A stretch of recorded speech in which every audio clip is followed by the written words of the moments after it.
Mr. Georgi Sharkov, it's a pleasure to have us with us as one of the leaders in the cybersecurity community in Bulgaria, the head of the cybersecurity lab at Sophia Tech Park, and also the head of the Bulgarian branch of the European Software Institute. Please welcome Mr. Sharkov with a warm round of applause. And I know the microphone necessarily is not that needed, but for the people attending online, I would be grateful if you use it. Thank you so much. It's a pleasure to present here the capacity, capabilities of cybersecurity lab and the services that could be provided to companies, industry, but also governments as well. How many attendees we have online? And do you know if they are from China and others? Because now there are confidential things that I want to share with you. No, that's true. Yeah, but I can speak in Chinese, then you will not understand. Okay. First, yeah, I will say a few words. How many minutes do I have? I have 50 slides. I can talk 2 hours around them, but it will be 10, 15 minutes. 15 minutes. So normally the order of presentation should have been the other way around, because the last speaker, Alexei, will talk about the project which called Countering Disinformation Ecosystem, where we take a major technical part as well. And but I will share some technical insights of the project before you understand what the project is about. Okay. Then Cybersecurity Lab, that was one of the first labs actually established here in the technical park, Sophia Tech Park. The lab was built before all the rest was built. So on the other building, the laboratory complex, all the floors were built like the concrete, only the concrete, no walls, but the lab was already built because we have the largest Faraday cage, which is in Eastern Europe, where all this room can go into the Faraday cage, where we can, it's classified up to NATO secret that we can do online activities. But that's just the equipment. On the other hand, the lab was initiated, maybe to the contrary of many of the other labs that are initiated by the Technical University, Sofia University, pure academic organizations in general. It was initiated by European Software Institute, which we just turned 20 years old. And we are not a branch for Bulgaria. We were established initially like branch for Central Eastern Europe. And since several years, we are the only European Software Institute because our headquarters in Bilbao were closed. So we are not center anymore. We are just European Software Institute, but we have centers in Brazil, in Australia, in Mexico, in US. We collaborate with. And initially we started all the activities mainly with Carnegie Mellon University Software Engineering Institute on software quality models, CMMI, if you know that. We did trainings, certifications of many companies in Bulgaria, Romania, and Eastern Europe in general, Armenia as well. Okay, but one of our major activity based on the that collaboration with the Software Engineering Institute, where, by the way, if you're in the cyber world, then this is the central, the initial CERT was established there, 1988, exactly to study the first Morris virus, as you know, the worm. And they developed the resilience management model, which is the basis of all the certifications right now in US, for example, CMMC, Cyber Maturity Model Certification, and many others that are required from the industry. And if you read carefully the Cyber Resilience Act, you will find all the principles there. So we are quite ahead because more than 20 years we work with that. And this is why we established the Cyber Security and Resilience Lab 15 years ago. It was in a business park where we had the ESI office. And then we moved all the activities of that lab here when we build the facilities. So I will share why this introduction was important, because I will share capacity and experience of both like the developing a cybersecurity lab with the limited staff that we have and timing, but all the knowledge and tools and projects transferred from European Software Institute. So I will combine both. It doesn't work. No? Oh, no. There's some light. Anyway, can you check?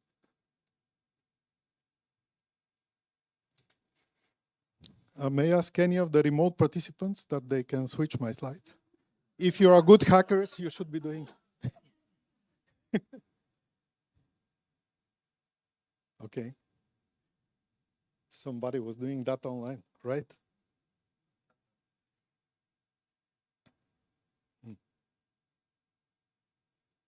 Okay.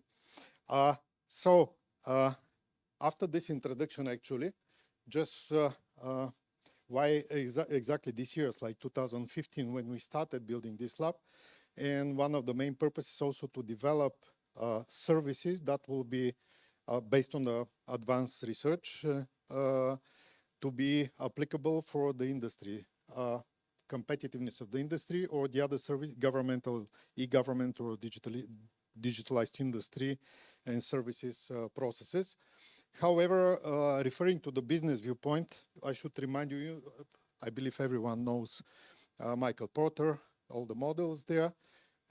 But he was saying 2015 that the competitive advantage of the industry will be related to the security of the services, digital services they provide.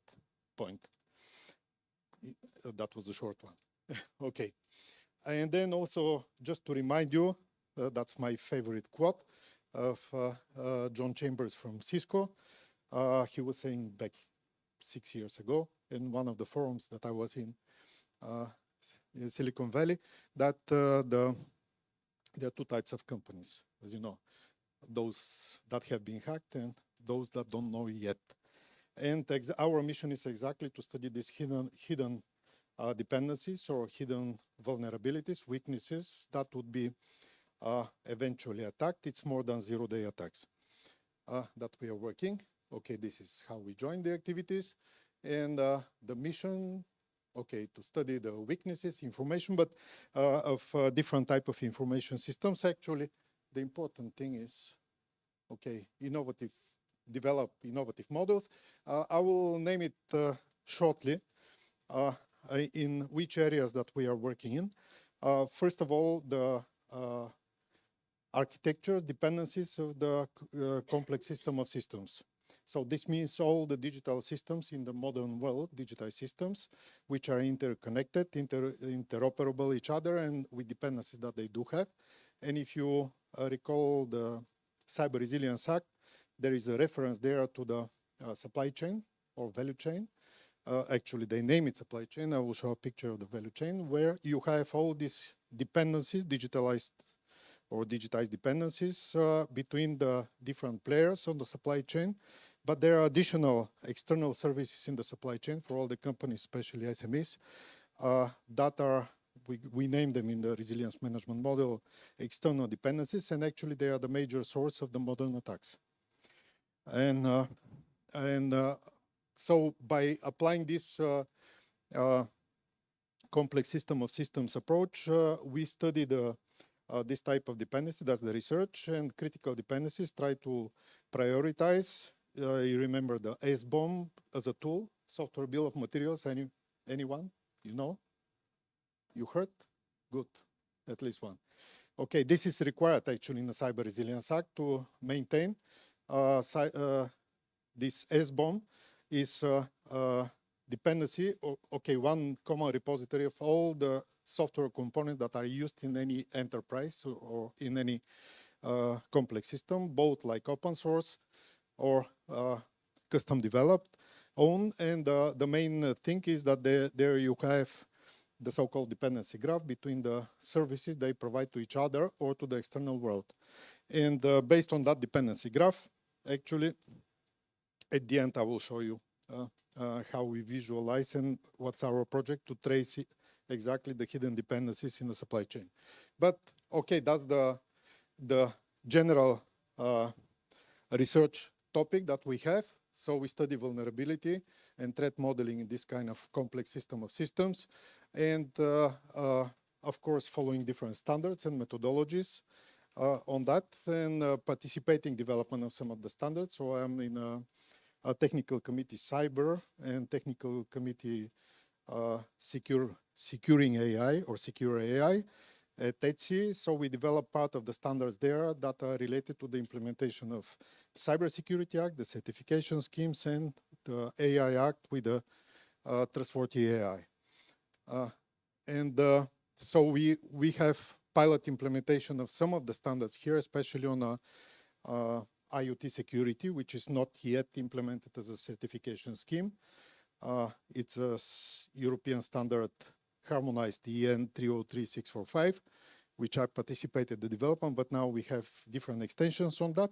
And this is part of the service we are going to provide in the lab to test and to certify such kind of IoT or industrial IoT devices, but also the ecosystem, the cloud services around them. Of course, we study also the emerging security challenges. I mentioned already that I am in a secure AI technical committee. So we do test and study the threats, vulnerabilities with the threat landscape of AI applications, and especially the AI development lifecycle or systems development like AI systems development lifecycle, and studying also the weaponized AI. We use it actually not study as a red team in our cyber exercises, and the latest one is the cyber perspective, but not only of the cognitive warfare. Following the regulations, norms, strategies, and so on, and being one of the vehicles to provide services, compliances related to this regulation. Regulations, by the way, today the European Commission announced that there is already how should I say, it's not punishment procedure, but against Bulgaria, because we haven't implemented properly the NIS2 directive based on a deadline 17th of October. Although the Cybersecurity Act, the Bulgarian one, the law, which was of 2018, for your information, and I was as a national coordinator, and before that with the strategy, but I was participating in that development of cybersecurity. There is an update of that, which was proposed actually, and awaiting the working parliament to be endorsed. However, we lack this, so practically we joined the club of 22 countries, which will be punished because we didn't follow the deadlines. I'm not sure what's the situation in Romania or other countries. The same. I think there are only 4 champions that are have implemented that. But anyway, okay. Applied research, as I said, building capacity. Of course, we work in multiple fronts, and I will say a few things about the professional trainings, academic courses, both like 1-2 days advanced courses for professionals.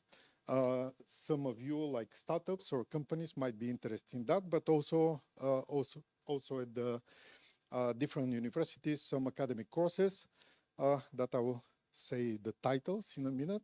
And also we run different cyber or crypto school every year, and well, not the last 3 years because of the pandemic, but now we'll renew it. It's crypto and cyber. Summer school for young researchers and CTFs there. And the most interesting part is simulate different ranges for simulation and running 4 times the Bulgarian national exercise, Cyber Shockwave, which I'll explain a bit later. Just about the professional trainings, of course, in all the areas that are related to top 10 of web security, mobile security, advanced also web security, all this with simulations and workshops, as you can imagine, attacks on that, simulating different attacks, infrastructure security as well, and lately it's not even listed there.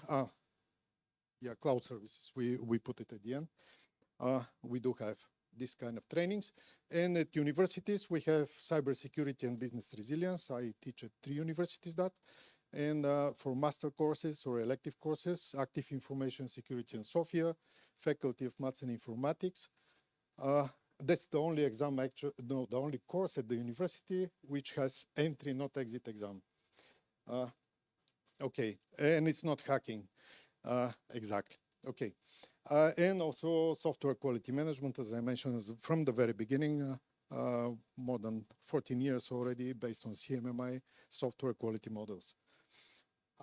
Some of the practical tools that we have developed, so this is about the training, some of the tools that we developed in the lab for this 4 years. MonSys is a monitoring system of availability of, in general, web-based services. It's not only the website if it is up or down, because there are many tools like that, but also if the services that are behind, they're running properly. So it can run like black box, gray box, and white box subscription-based method. And then we follow, we predict the DDoS and many other type of attacks that we follow. So we follow more than 20 governmental websites. No one believed that we predicted even the national parliament, the DDoS attack, but actually they did a self-DDoS attack because they downloaded a lot of movies. I don't say what kind, I would not say what kind of movies. Okay, we did also a large scanning of all the Bulgarian BG domain, 200,000, I think, websites that are hosted different places around the world. And for their, so we did a kind of cyber map related to, this is the global area where they are hosted, but also just 3 basic parameters. So if they use the TLS or SSL or whatever, they use the proper version, and also which kind of versions of the web servers they use. This is just a sample, having 3 groups: the central administration, small administration like municipalities, and also the business. So we do this regularly, like every 6 months, and issuing some warnings to whoever wants to listen to that. And then mentioning just the supply chain, that's the main part of our study, all these dependencies on the supply chain. On purpose, we put the SME there in the middle because they are the most vulnerable participants or actors in the supply chain. But actually, the term supply chain is wrong. We should use exactly the Michael Porter value chain model, where you have the direct supply chain on the bottom. You can follow upstream, downstream, the direct links between the suppliers or the customers there, the recipients of the service. However, all this upper part, which are external activities, or they call them enablers, for the business, the smaller the companies, the larger number of activities they receive from the outside. And actually, most of them are digital based. So legal, payroll, accounting, financial services, but also IT and security, SOC as a service they receive. And a lot of threats, they are coming from there. So none of the risk models or cyber risk models that assess the supply chain follows beyond level 2 or 3 or the tier 2 or 3 of this supply chain. And the majority of the weak points or the threats, they reside beyond the, let's say, tier 4. You remember the 6 degrees of connectivity, it's 4 degrees of connectivity here. Now, the most interesting part, and here I will explain about the simulations, few things. The cyber hybrid shockwave exercises that we run for 5 times already. The model of these exercises is coming or borrowed, let's say, from US cyber shockwave exercise that was done in 2011.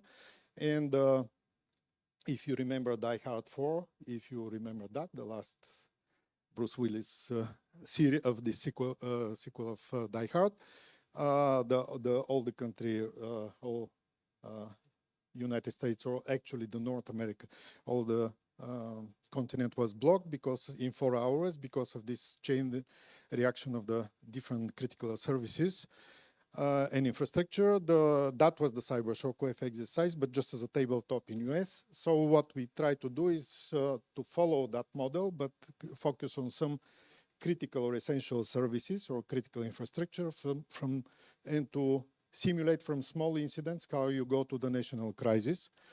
And also do real physical technical simulations in that, so not just a tabletop exercise. That will be more visible, in the next slide, next few slides when you see the scenario. But just to say that this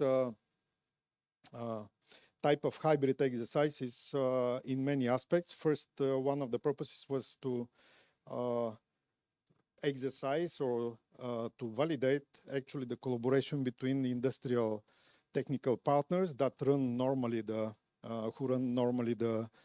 any of the critical infrastructure and services like energy, transport, communication, and so on, and between them and the state authorities that are supposed to monitor that, not only the national CERT, but also the sectoral CERTs or National Security Agency. And it turns out that this collaboration doesn't work, as you can imagine. So we wanted with these exercises to improve. And the second also is a collaboration or joint operation with between the technical teams or incident response teams and the decision makers or the business leaders, both at the governmental or the business level, which do not normally operate in all the other exercises like Cyber Challenge or Cyber Europe or many others. You have noticed if you participate in that, you see that technical teams cannot really explain the decision makers what is happening. Decision makers that do not understand the severity of the technical glitches or incidents that are happening. So this is why we wanted to put them together and to do the technical simulation so that the decision makers like ministers or heads of national security agencies or whatever, or prime minister, that they, at the end of the day, Security Council was meeting or representatives of that in the lab so that they could see really the effect of this small incident. Okay, and also to study or to model this interoperability between different critical sectors or services. Okay, this I skip. It's not tabletop exercise, that's why it's hybrid, so both like technical simulations and tabletop decision makers will come around. Just a few words about the last one, so you can get better understanding of that. The last one was 2 years ago, and it was related to clean water supply in Sofia, one of the critical infrastructures that are not typically addressed in the other international cyber exercises, but that's how it looked like the storylines there, the development. So we have the compromised water meters with the fake in households. So this is affecting the massive citizens or households with their consumption. So they get consumption 1,000 higher than the real one. This happens with electricity, with many other online reporting of these intelligent IoTs. So that was part of the story.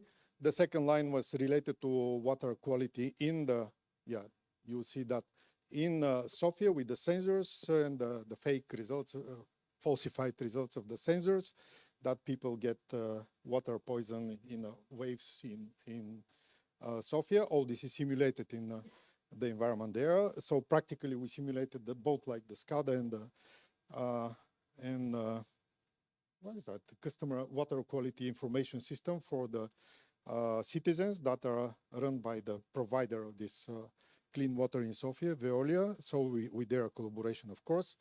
And so we simulated this massive poison or dangerous results of the water, also accompanied with the outbreak of disease, and the military hospital were participating. So we simulated this crisis based on that. And of course, with a lot of media involved. So we had, as you'll see at the last slide of this, or the last storyline, simulated internet with all the fake news, the realistic news that are generated. But that was about the city or the water distribution system. And then we have the purification station. Also the SCADA system hacked itself with the HMI.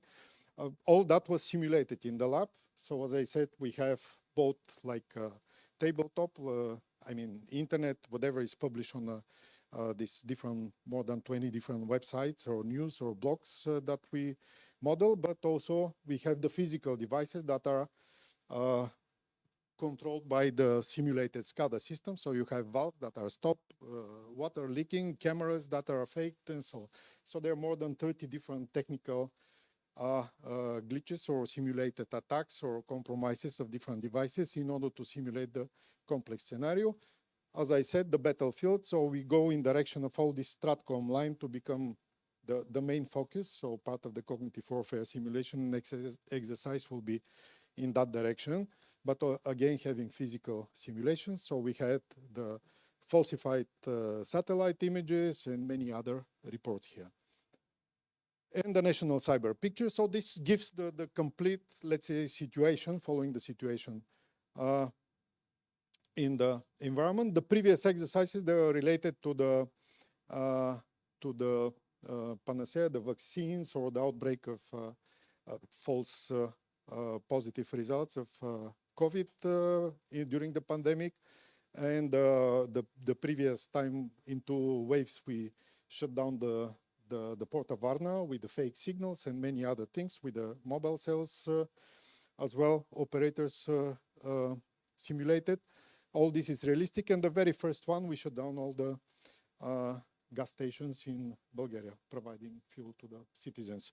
All this is just to outline different critical services or resources, part of the critical infrastructure, and in all cases, escalating from small different incidents to a national crisis, combined with a very large disinformation, I would say, or information operations related to the massive panic and impact. The playground was quite realistic, so all the teams, they play with their simulated tools or environments, and we had people both from the technical teams. As you see on the left side, there is the technical team from Sofia Water Company. We had the fire brigades from the defense military CERC as well, national CERT, cybercrime, and many other major participants here around. So we had the gas station simulated the first year, these the meters, the boys with the fake signals, and so on. So it's more than a realistic environment, because also we had all this internet simulated, and the point is that not only this is a background for the severity of what is happening with the incidents, but also the interactive media where the STRATCOM teams could play and counter this disinformation attack if they could at all. So to exercise that, how this was done, and this is actually the technical, not only the scenarios and based on the vulnerabilities that we studied to make it realistic, but also the simulated cyber ranges. So we simulate the enterprise architecture, the internet, and some specific systems, like, for example, this based on the scenario, this is the water quality system. We simulated all the servers, or some of them are emulated because practically they are a copy of the real systems.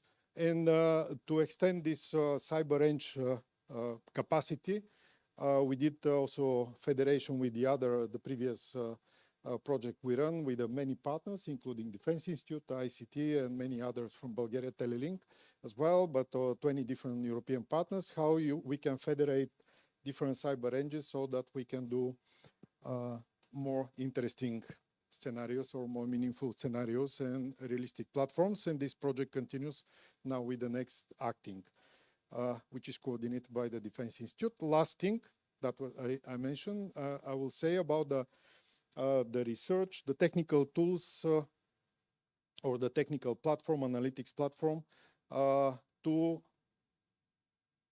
participate in the CODE project. Alexei will talk at the last minutes of the session about this countering disinformation ecosystem. So inside, we don't do the part which is the fake news detection and studying and other stuff, but we try to do based on a complicated set of different tools in a large platform to do from all these publications that are coming or scanning, scraped from the Bulgarian internet space, but also from international as well, talking mainly about the news, but not only. Try to generate the so-called knowledge graph, and by studying the dependencies of the knowledge graph, to identify the main actors, how they interact. By actors, we mean the media or authors of different publications, or if you talk about the social network or social media in general, the posting with the pseudonyms, the trolls or whatever, we identify them related to different news or different type of campaigns related to different events, and make this pattern of channels or media that are involved in spreading disinformation on certain type of events. As you can imagine, there are different patterns, so we have to identify them, and what you identify there at the end of the day is called social network graph.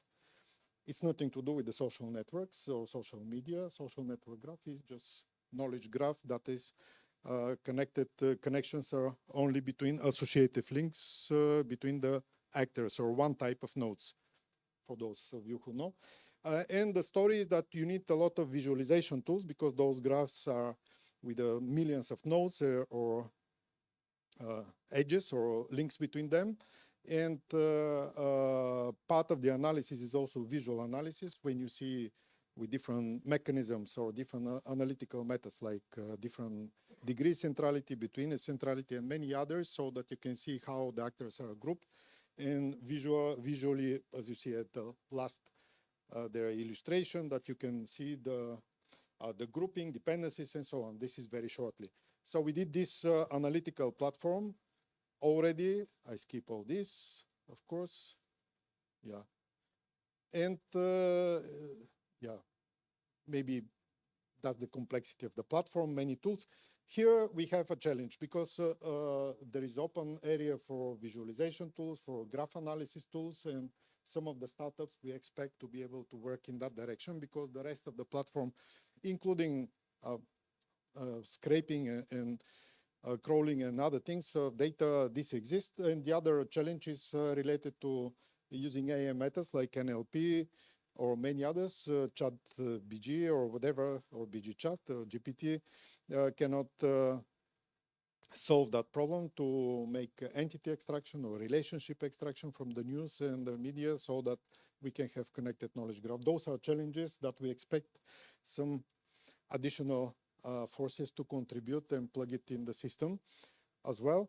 Of course, there is ontology and many other things that are important to the how they look like this, the channels, the attacks, how the news spread, well, not attacks, we cannot name them attacks, but how the news spread, how the communities they go around, so we can follow, trace news, who is copying from who, or who is posting, reposting, and so on.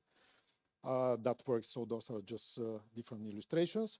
And that was around the election campaign, and some figures there in the middle that are with the hashtags. Of course, additional challenge is how you can add confidence factors to that and make these complex calculations of level of confidence between associations and so on, just to mention some of the research or knowledge challenges to develop methods. Similar approach we use already for, oops, it's not here. Already for 2 years to detect the organized crime networks, or for really, they call it organized gangs for illicit trafficking of historical artifacts, these precious things, cross-border with 5 or 6 law enforcement agencies in Europe, and Carabinieri and the museums, also Europol, Interpol, and based on the same mechanism, but totally different application area with the knowledge graph, social network analysis. Last thing, we are right now at the beginning of this research, applied research, how we can use this for what I was talking at the very beginning, to identify dependencies between different systems, and using also a SBOM, the dependency graphs, and how you can trace the dependencies that are, let's say, propagating in the value chain or the supply chain, and yeah, and predict the cascade effect in general of compromise of some of the services, and make this large picture. And this is the Crypto BG, the summer school. You see the red blue team, but that's only one day of the Crypto BG where we have crypto challenges, but that are in general with the CTF large competition with some of the robots playing and so on. So with this, I hope that I gave you some illustration of our capacity, and you can judge what kind of help you can get from us, not only training, as you can see. Yeah, with the cyber engines, we are ready to plug and play and simulate environment for any of the systems that you might be developing, so that we can test and use this realistic environment for pen testing. Thank you. Just a second. I would like simply to check the audience if there are questions. I have one particular, but it would be very short.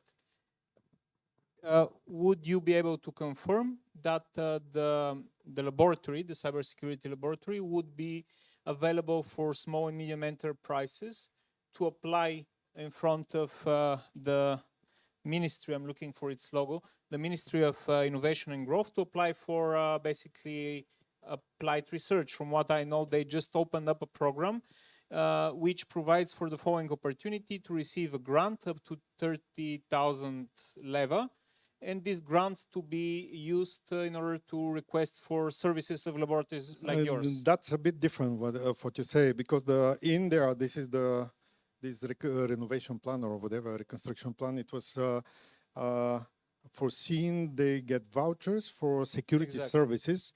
And what is meant there is normally the security testing of their websites or some other stuff. We can do that, but if they refer there mainly to the ISO 27K, it's below our level, I would say. So we do that for infrastructure testing, but we are not certified 27,000. As I said, we are with the resilience model and other things. So mainly we do prefer to do the tests not post factum, but before that, not after the damage is done. But we do provide assistance to especially software intensive companies like most of you to design their systems in a secure way and that part. So we can do pilot testing, as I say, of the design of the system as well. Yeah. Okay. But we can do that service. Sure. Yeah. And we did it already for some hospitals, by the way. Yeah. Okay. Very interesting. Okay, one question there. Maybe I would be walking around with the microphone so that it's also captured by the stream. Okay. Thank you. I'm working on quantum resisting encryption algorithm, and if not, who is in European Union, European organization is working on this or standardizing as well? Yeah, actually,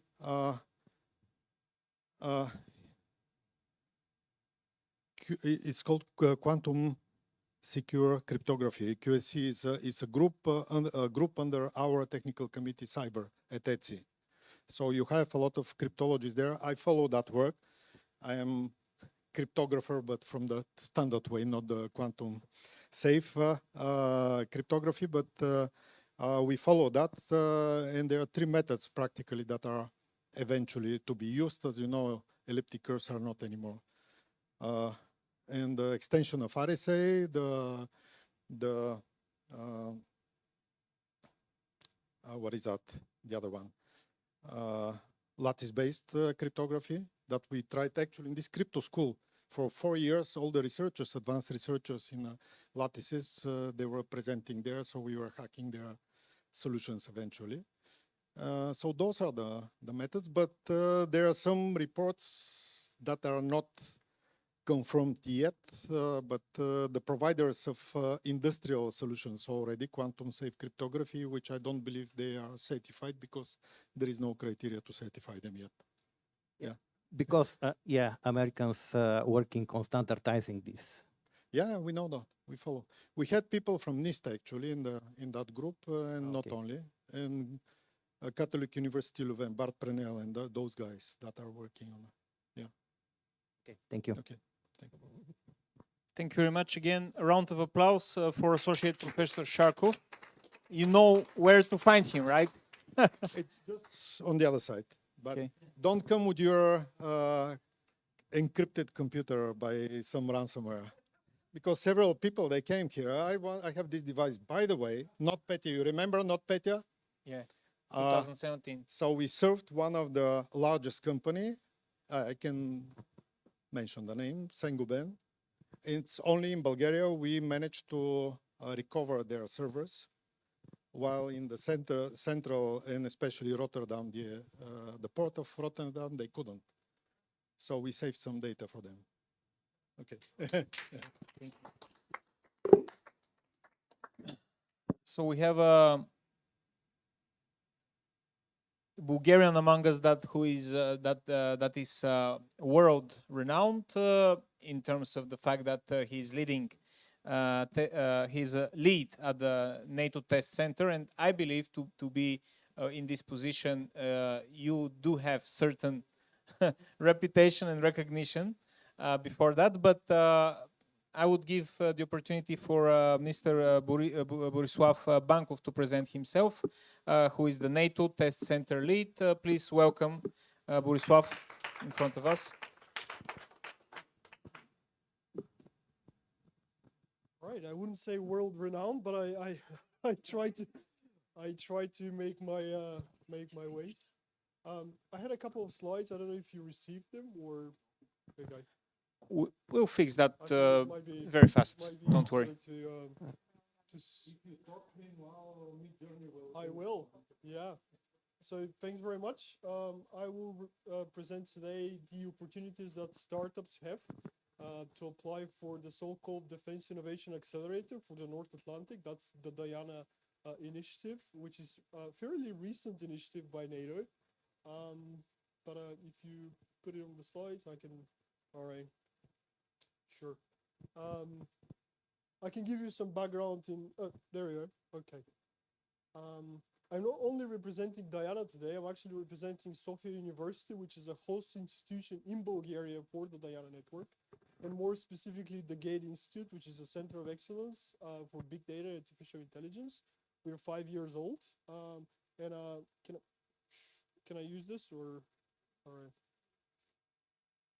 Yeah, it's a PDF. So oh, there we go. It actually worked. All right, good. Thanks very much.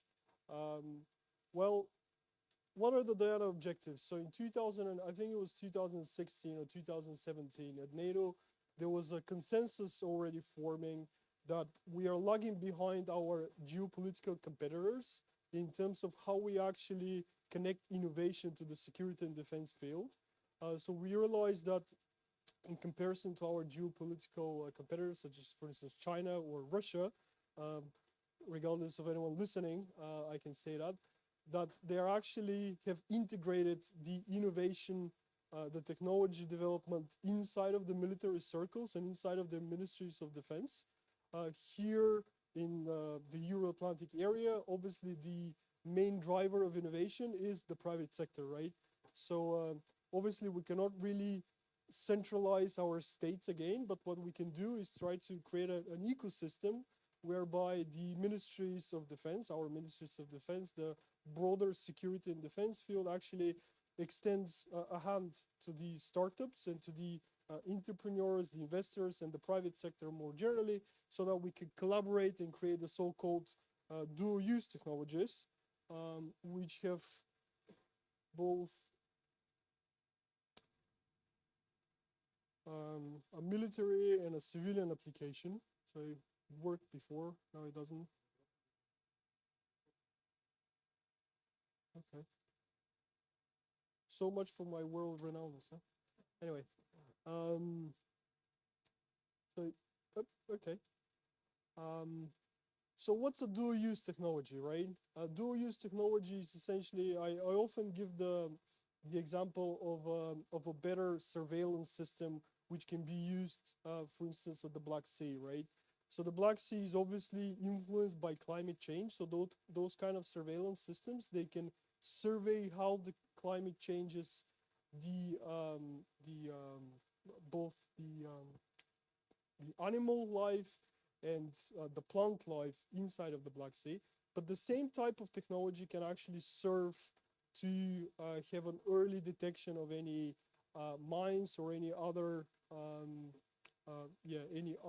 problematic items in the Black Sea. So those kind of dual technologies, they can indeed help both the civilian sector and the military sector.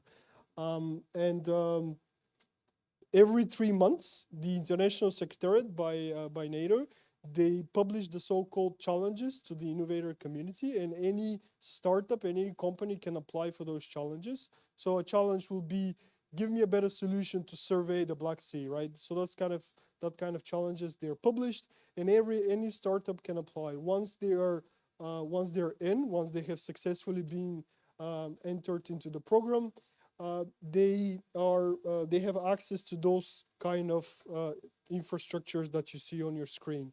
So first is a network of accelerator. There is not an accelerator in Bulgaria, but there is one here in the geographic area, for instance, in Turkey, in Greece, in Italy. So there the startup receives business advice, right? How can they upscale their human resources? How can they find better investors? Once they go through the accelerator program, they end up in a network of test centers. I represent the test center today.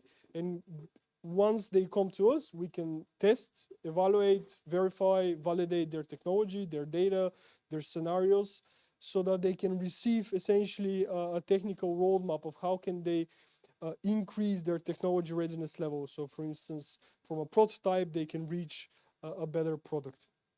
Once they go through those phases successfully, they can reach the so-called trusted capital database. That's essentially a database to which investors that NATO works with, both government and private investors, they have access to.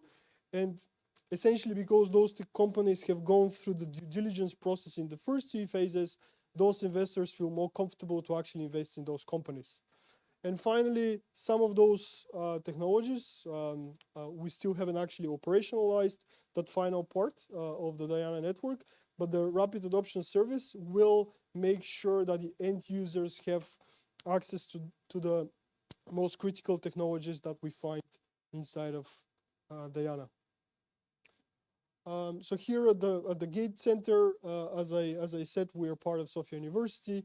We test technologies all over the place. The priorities of Diana currently are as follows. So information sharing and security, energy resilience, human health and readiness. By readiness, NATO means essentially any decision-making support system, because obviously you can't really ask a general or a high-level politician to be a data scientist. So they have to be confronted with very well visualized data. So any data decision-making support system falls into that category. And sensing and surveillance, I've already mentioned. Recently, there has been a new addition, so wearables, so any type of smartwatch or any type of smart gear that can be attached to the body of either of a sports person or a military personnel is also welcome to apply to a challenge. So a little bit about GATE. Obviously, we have a good infrastructure. We are part of the faculty of, next to the faculty of mathematics and informatics at Sofia University. So yeah, come join us and see what we've got. But hopefully we have a good infrastructure in order to test and evaluate your technologies. And we do have all the supporting tools to make sure that the full life cycle of your software development is supported. As I said, so NATO uses this kind of technology readiness level methodology, also used by the European Union. So we offer different types of services. So this is just a couple of examples at each technology readiness level, regardless of what's your offering. What I wanted to get to today actually is the lessons learned, because we already started testing some technologies, and this is more for the, to be honest, for the military people. Obviously, there are probably not many of us here today, but I just wanted to share with you that we have taken a sort of a self-critical approach, and we're trying to make ourselves better of how actually NATO and the sort of the broader security and defense field should work with the private sector. And the first challenge, for instance, is the documentation challenge, right? The standard in terms of documentation is very, in terms of testing, is very document heavy, right? And the startups, obviously, you don't have much time to go into the documenting every step of your software development process. So there is a little bit of a mismatch in terms of what we actually expect when a startup comes in order to test their product and what's the actual standard. So we have to be a little more flexible, I suppose, in that way. Then we don't seem to speak in the same language. So the startups, the innovators, and the investors that I'm meeting on an everyday basis, they don't know what I'm talking about when I'm saying technology readiness level. And this is a methodology used both by NATO and European Union, but it's unfamiliar to the startups, right? So we have to be able to speak in the same language and be understood better by the counterpart, which essentially understands prototype, MVP, and so on and so forth.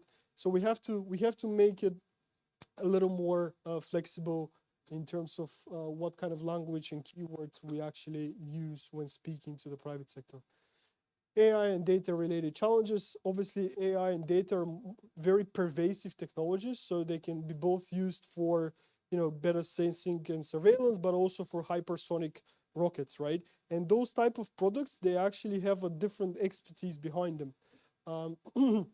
So as a NATO test center here in Bulgaria, I try to also work closely with the Ministry of Defense and other test centers which have different type of expertise behind this AI and data solutions that the startups are offering.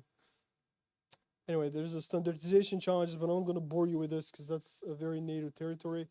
There's also a little bit of a gray area between testing and technology and accelerating technology. So we're trying to also get into a very good sort of a network with the accelerator sites, although there isn't one in Bulgaria, as I said, but we're trying to sort of bring our international cooperation to the next level in order to fill that gap between testing and acceleration. Easy access, I can't hammer enough on this point. What I realized that the startups and the innovators, they don't have much time to deal with NATO and anyone, to be honest. So what I'm trying to offer them is very easy access to our infrastructure. So once you apply to get tested by us, hopefully you can receive an answer before 72 hours, right? So for 3 days, hopefully you receive a first feedback on your technology, so we can we can get into an actual testing. And there's other NATO initiatives which we also try to pursue at Sofia University. One of them being the Data and AI Review Board. So you'll be happy to know that Sofia University also has a representative at the international level at NATO that is developing the standards for ethical use of AI products. So hopefully we're also setting the agenda for the standards, and then we can test them here in Bulgaria, and making sure that Bulgaria is a responsible ally to NATO and our other allies in the Euro-Atlantic area. So here are my contact details. If anyone is interested in applying for the next Diana Challenge, which is going to be published in March next year, I'm happy to help anyone applying. And other than that, yeah, get in touch. Happy to talk. Thanks very much. Thank you. If you have any questions, I'm happy to sure. answer. Questions. Is there an opportunity when the time approaches to organize a workshop so we help out interested participants to maybe prepare successful applications? Yeah. It's hard to this say is no the right now in front of the audience. So. No, I mean it's useful for anyone. So we are going to organize such workshops. We did organize such workshops before the last challenges that were published. So we're gonna do the same. So yeah, watch that space. We're gonna do that. Perfect. Any questions from the audience? Not for now. Not for now. People need coffee break definitely. And there is only, thank you very much again for your participation. The only thing that is separating us from the coffee is the important code project that I mentioned about earlier. A very interesting initiative. I would ask Alexei to present the code project. I'm not going to say he is world renowned, but I wish him to become one day. So the floor is yours. Thank you. I hope I have presentation. Amazing. It's a little bit complicated to have a Russian name, Ukrainian family, and to work in project in Bulgaria about disinformation. But in fact, yes, the main story here is that we are working on a project related with contract disinformation in Bulgaria. The main idea of this project is to prepare and to make, of course, ecosystem. Because first of all, we understand that, yes, amazing, our technological partners, they create a lot of ideas here related with technologies, related with all those stuff. But of course, we have threats. The main threat is coming that foreign forces, they try to get deep in our policies, in our politics. Also, yes, as a member of EU and NATO, related with a lot of, let's say, symbolical things like our love to Russia and all those post-communistic activities, we have a lot of vulnerables.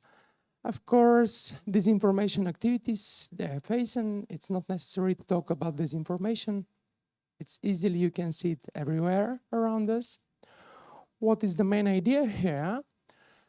I don't want to get deep in this sphere because our technological partners, they also announce and they also tell about what kind of tools we have. Let's talk about simple tasks to understand our environment in Bulgaria and how we are ready about disinformation and how we understand it. Of course, to consolidate good practices in this field and development, testing, application of effective technological instruments and tools. And at least, but not at last, like a representative of Sophia University, this is to make effective collaboration between academia, industry, and of course, public sector. The main goal here, yes, disinformation, our understanding, and not only our understanding of all society, of our community, of our business, academical sphere about disinformation, and not only to understand it, but also to know what to do when we face it, and of course, how to find correct information. Our team, it's easy to see that we are a big group of organizations, GATE, Sophia University, Faculty of Economics and Business Administration, Philosophical Faculty, ESI, Contipso, Web-Centric Identrix. And here we have a list of our potential customers. And of course, we are open and we try to work with our potential partners. So it's very good just to start. Now we are on the stage when we can talk about this complicated system. It's coming from our technological partners. It's, of course, complicated to be understood easily, but it's much better to show you something. And of course, this is only just the beginning of this deep dialogue about what is next. Here we have 4 simple, let's say, sectors. First is, of course, related with government, academia, industry, and operators. This is what we are trying to transfer, to change, to make it better, using these simple guidance models. It's not something which is coming from our technological partners. It's a very logical way how we think. Of course, this CDP loop, action, observation, orientation, and of course, decision.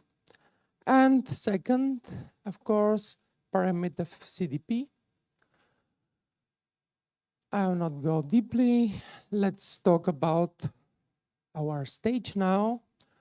Now, maybe the most important, Bobby Bankov just said about accelerator. Now we are just focused in academy. Next year, which is maybe one of the most interesting things, what we are working in, aside, of course, not only in technological side, this is to organize the first hackathon. This is something which is coming next year, hackathon about disinformation. Now the main activities, what we try to start in next year, of course, this is Code Academy and this important part. Hackathon in next year, we hope that in March we'll have a lot of information.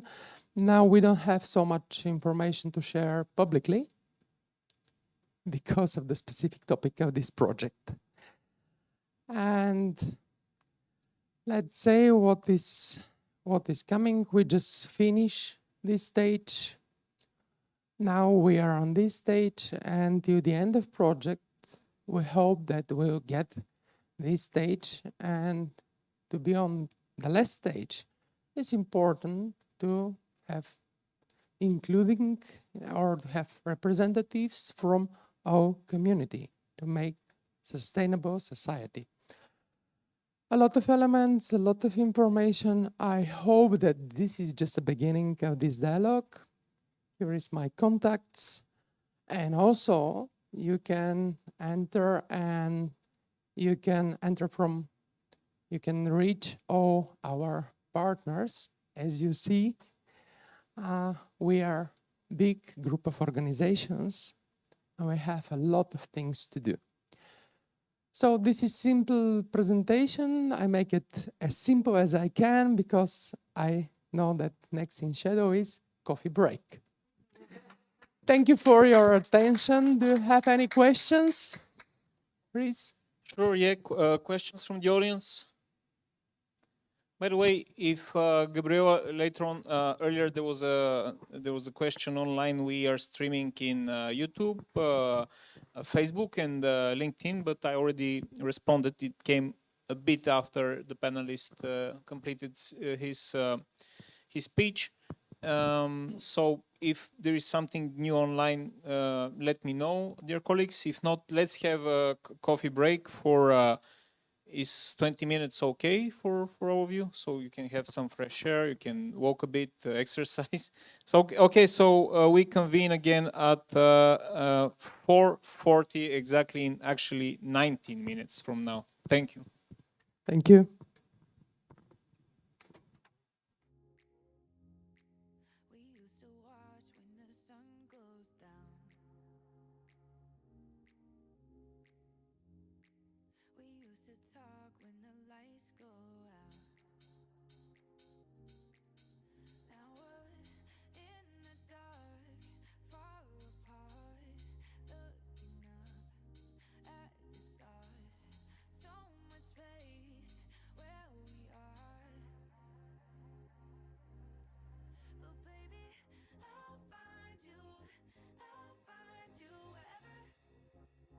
Wherever, we'll come.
sight, I shine in a light, oh.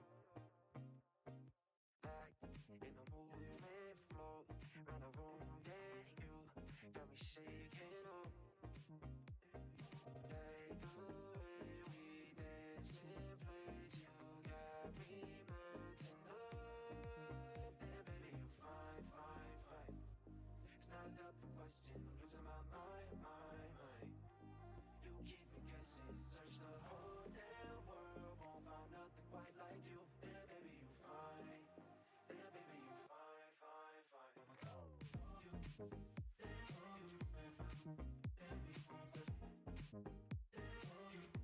You, then we won't fit. On a windshield drive, doing old film lit, all the credits roll. Smile, a little crooked way that you're looking at. Gotta tell you so, yeah. Like the way we dance in place, you got me melting up. Then baby, you fine, fine, fine. It's not up for question, I'm losing my mind. You keep me guessing, search the whole damn world, won't find nothing quite like you. Then baby, you fine. Then baby, you fine, fine, fine. You, then we won't fit.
Hi again to those joining online. People need to see we're still friends. We are friends, yeah. Sometimes managing a digital innovation hub is challenging, so we are reconfirming our partnership and friendship. This is internal humor. So this panel was about the Digital Innovation Hub Trackia and its products and services. However, we will still cover this in the time that is left prior to the final webinar with the cyber security startups that did not pitch in the morning. So they will have the opportunity to present their products and services at 6, between 6 and 7. This would be the end of day 1. But before that, and before the hub, which will be simply fewer of time, because we have more important international guests, I will arrange the following plan for us. I will give the word to our colleagues from the European Cybersecurity Organization for 2 reasons. First of all, today they presented EXO as an organization. They presented some of their main projects, but they did it on the go, in between the most important subject, which was the pitching session and the cybersecurity startups that gathered from around Europe to present in front of you. Now I would like to give them a bit more time, 15 minutes, to simply go through the main projects that EXO is working on right now that you can be part of. Such projects are the ones that we were already told about, like the Cyber Hive, like Road to Cyber, maybe mention about the label cybersecurity made in Europe, and anything else. Francisco and his colleague Matteo will have the time to decide what to focus our attention on, but I really think this is more urgent and with a higher priority than speaking about the hub's services, simply because we can speak about the hub services 365 or 56 days per year, while once per year we have I would say satisfaction to have among us colleagues from EXO, from Brussels and elsewhere across Europe. So Francisco, I will give you the floor. Matteo will help Francisco by navigating through the main EXO projects and services. And afterwards we will close the session prior to the webinar with our services of the Digital Innovation Hub Trackia.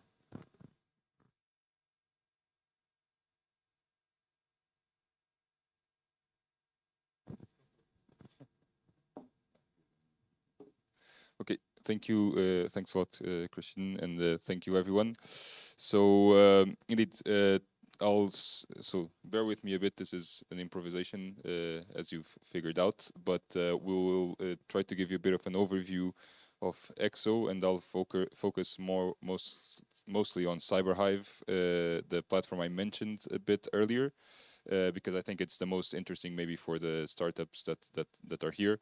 But just to give you, I'll start a bit with an introduction on EXO and the working groups that we have, and then move to the platform itself. And since I don't have slides, what we'll do is open the platform directly and then go through it, because then it's more interesting for you, and you can see what I'm talking about.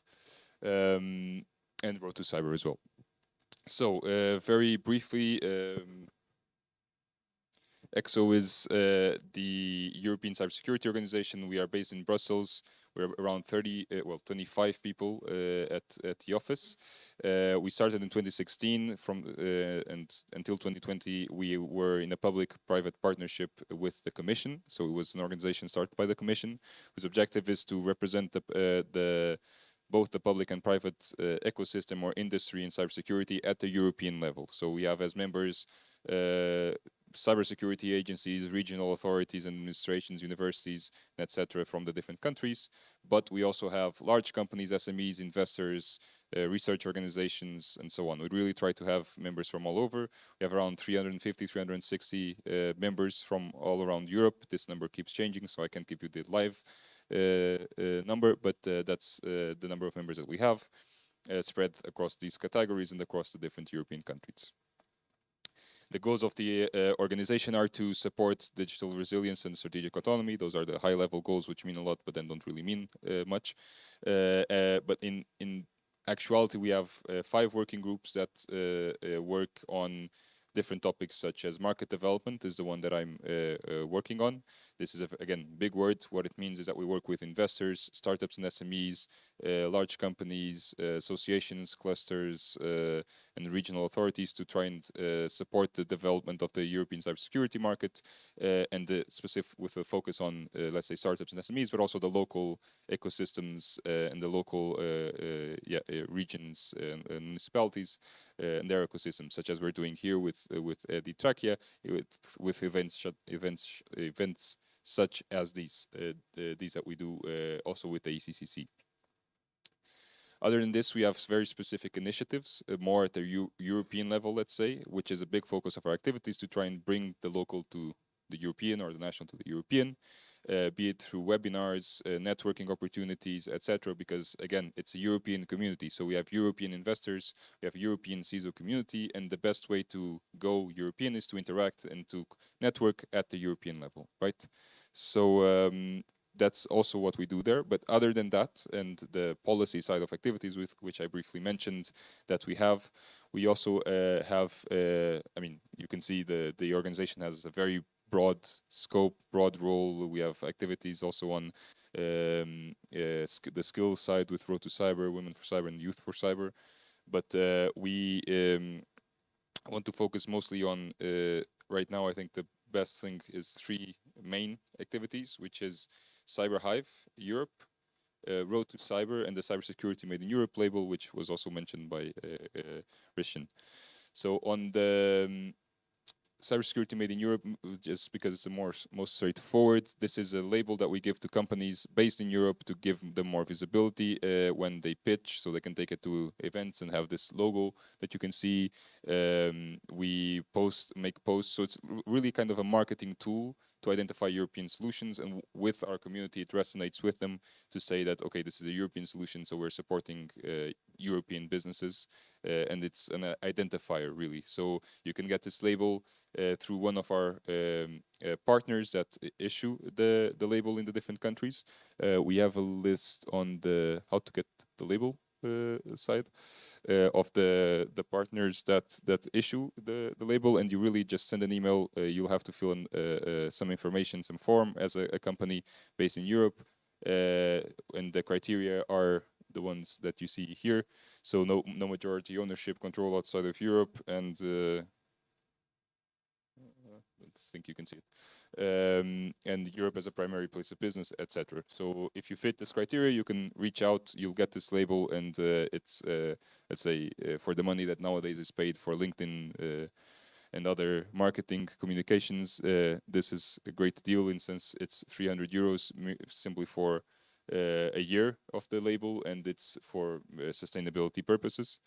And you get, again, you can put it on presentations, take it to events, or we have a LinkedIn posts that we make on this, and it connects with our Cyber Hive Europe initiative as well, because I guess we can now move to Cyber Hive Europe.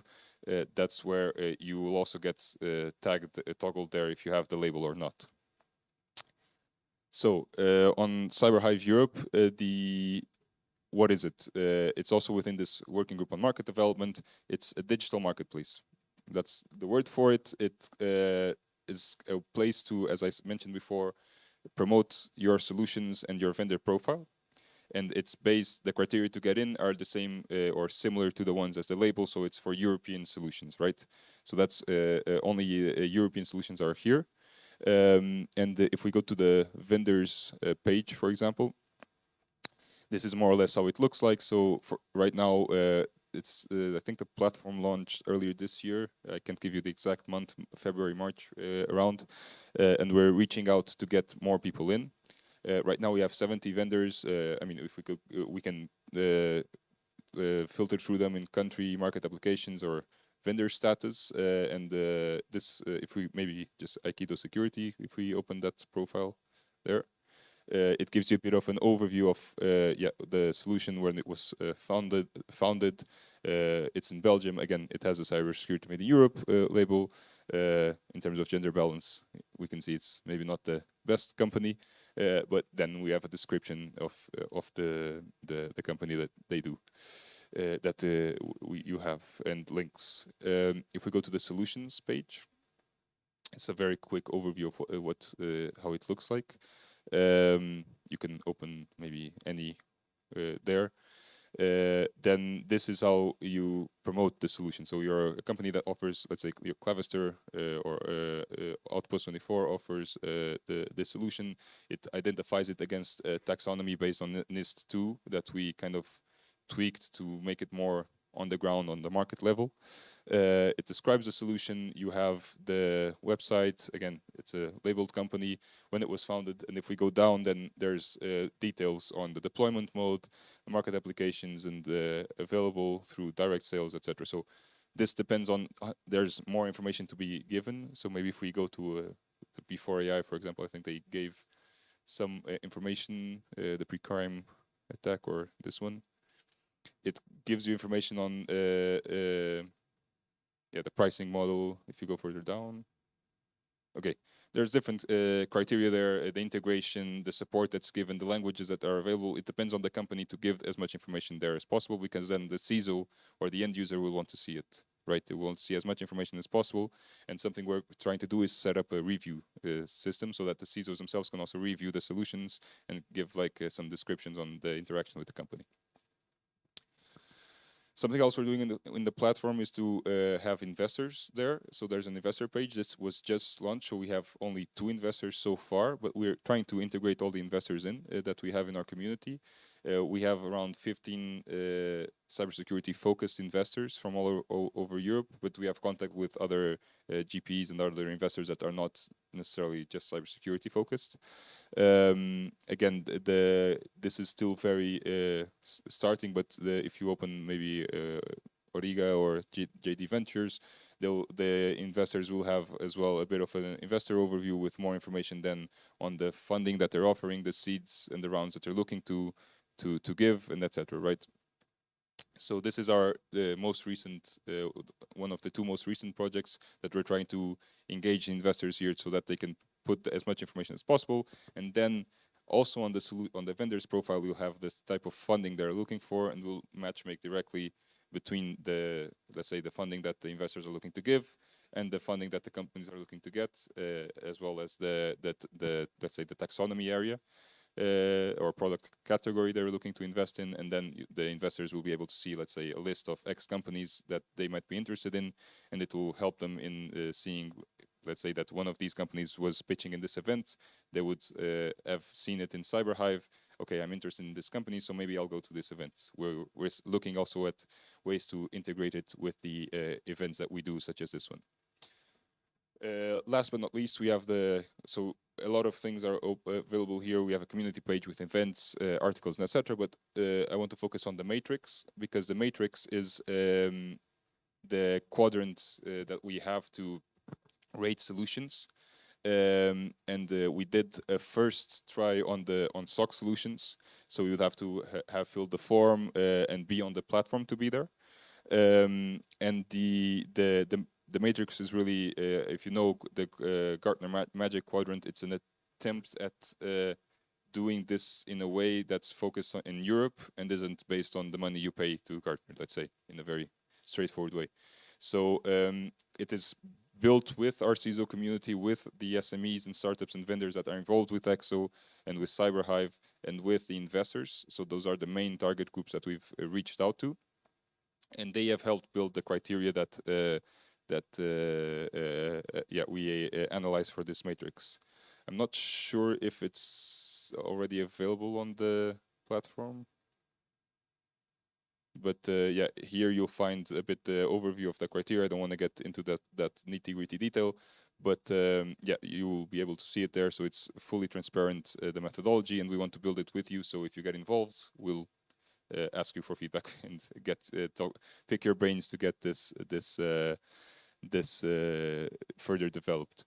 But we'll be maybe if we can open that one, it'll show the first one. But we will be sending new editions every quarter of these matrices. I guess that would be the plural.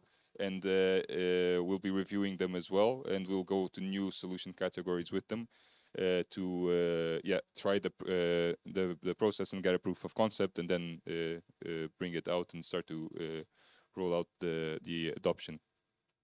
The same goes for the investor page, the solution. As you figured out by now, this is a recent project that we are trying to really gain a bit of momentum on. But the mission is there, the goal is there, is to have this ecosystem platform that facilitates business for European startups, European SMEs, and European investors, as well as end users, to really support European business in cybersecurity. I don't know if the matrix opened or not. Okay, so you'll have to get in contact with us to see the first matrix. It was a lovely graph. I was really dying to show it to you. So this is a cyber hive. I want to jump to the last one I wanted to focus on, which is Road to Cyber, which I'll go through quite a bit faster due to time constraints and because it's also not my area of expertise. So this is another initiative we do, not on the market development working group, but on our working group on skills, together with Women for Cyber. It's a joint, initiative. And as I said, there's two sides to it. There's the skills side and the job side. So on the skills side, hence the name Road to Cyber, you have the trainings and certifications, and then on the jobs that are open in Europe in cybersecurity. As I said, we don't want to reinvent the wheel. We want to integrate the existing, let's say, platforms and etc. out there and have them feature here, so that people can use this as an aggregator for all of the solution trainings and jobs in cybersecurity, to try and facilitate at the European level the understanding of, what are the trainings out there, what can I do, what is free, what isn't free, what should I do to get to A, what should I do to get to B, the B, whichever position we're talking about, and where then can I find the jobs, right? So just to then maybe go into just a bit how it looks there.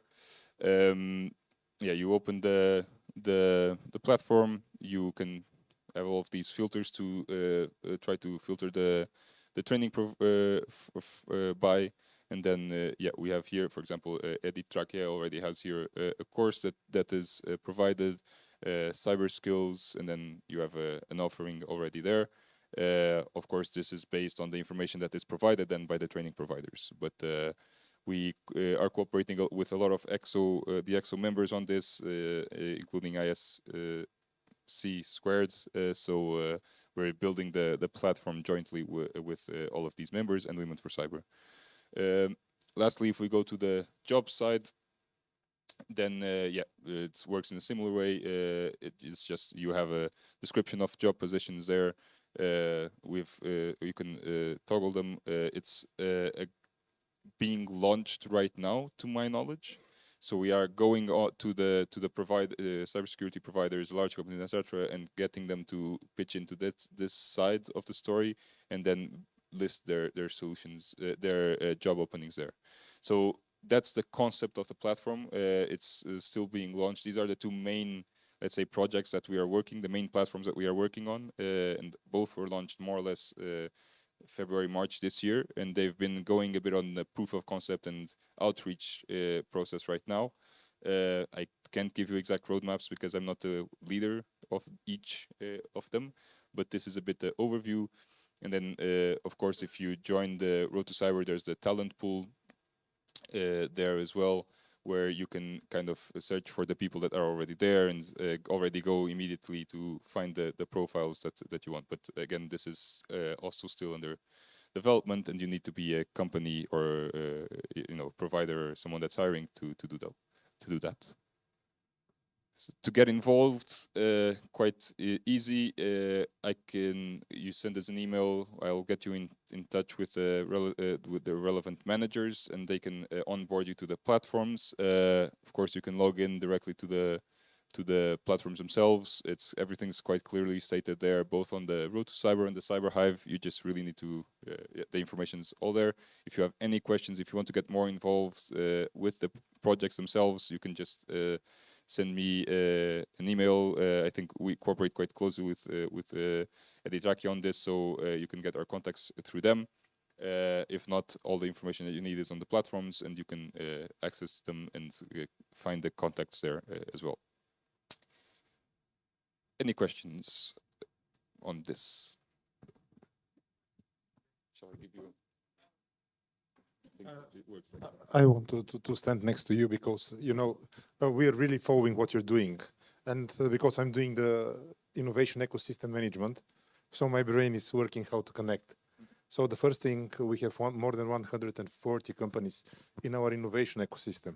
So I'm not sure it's going to be best before the Christmas, but probably we're going to send them few mails to say of them, if you're in cybersecurity industry, because we can identify them in the sectors, say, go to the label made in Europe and register in the Cyber Hive.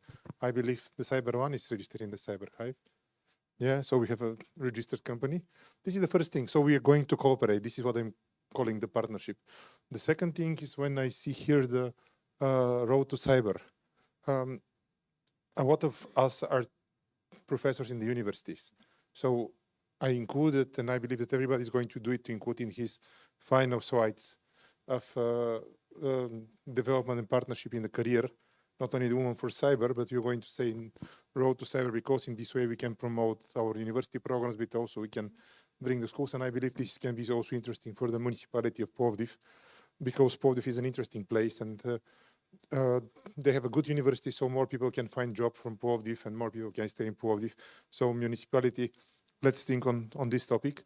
Yeah, and there is something amazing which I'm doing for the Women for Cyber.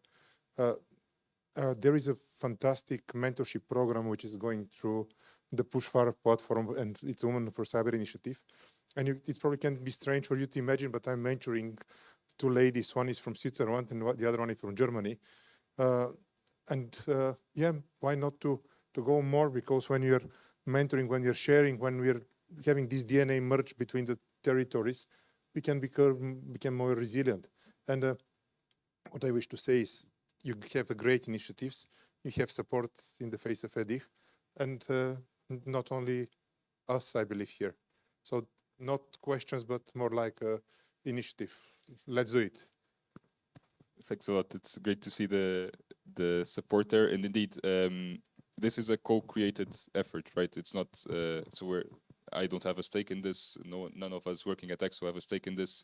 EXO is an NGO; it's non-profit, so it doesn't have, let's say, a financial return from this. So these initiatives are meant to give back to the ecosystem, let's say, in one way or another. In this case, more thoroughly through the mentorship side, the skills side, and facilitating jobs and hiring in cybersecurity. On the Cyber Hive side, more on the support to startups and to innovation at the European level, so more on the industry side. So maybe a less social cause, let's say, but still trying to fill in this or support where possible. So yeah, if you want to get involved, and if there's this initiative, and I see that there is this initiative, then let's continue this good work and reach out maybe to the different partners such as Plovdiv, and everyone in essence is welcome to pitch in and support, because that's what we're depending on. EXO itself, as you've seen, is very small. We're 25 NGOs, so we are restricted in terms of let's say resources that we can really. It's not like we're a big company that decides to launch a platform and it works in a certain way or another. So we really do rely on your support and want to build it together with you, also to ensure it's filling the needs then of the target groups and the needs of the ecosystem, which is let's say at the European level. So yeah.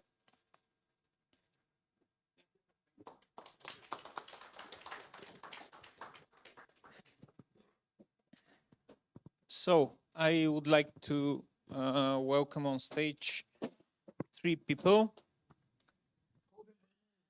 world-renowned. Kirill Grigorov, who is part of the board of EXO. He is vice chairman of the European, vice chairman of the Bulgarian Cybersecurity Association. He may run for a vice chairman of EXO in the next elections. He is in charge of the technical service delivery of the Digital Innovation Hub Trackia. So he will share a few more words. We can load the presentation of the hub, if I provided it actually, which is a good point. If I did, Let's talk. I haven't, maybe. Yes. Yeah, Okay. Also on stage, I would like to invite Yasen Tanev, who is, we appreciate you a lot, Yasen. It's just getting a bit later. That's why people are saving the applauses for the final part, starting sharp at 6 with the security startups that did not pitch in the morning. And also, so Yasin, as a leader of the ecosystem of the Digital Innovation Hub Trackia, basically is leading the cooperation with different companies, not only from the cybersecurity area, but innovators at large, meaning from many different industries. The idea is that when someone goes to us for free cybersecurity service, after the end of the servicing, we need to be able to provide him further guidance, for the recommendations. That's why we need a strong ecosystem. So Yasin leading this, he's also leading the basically networking, ecosystem development services, and these events are a similar effort. So if someone is complaining about the organization today, please refer your complaints to Yasin.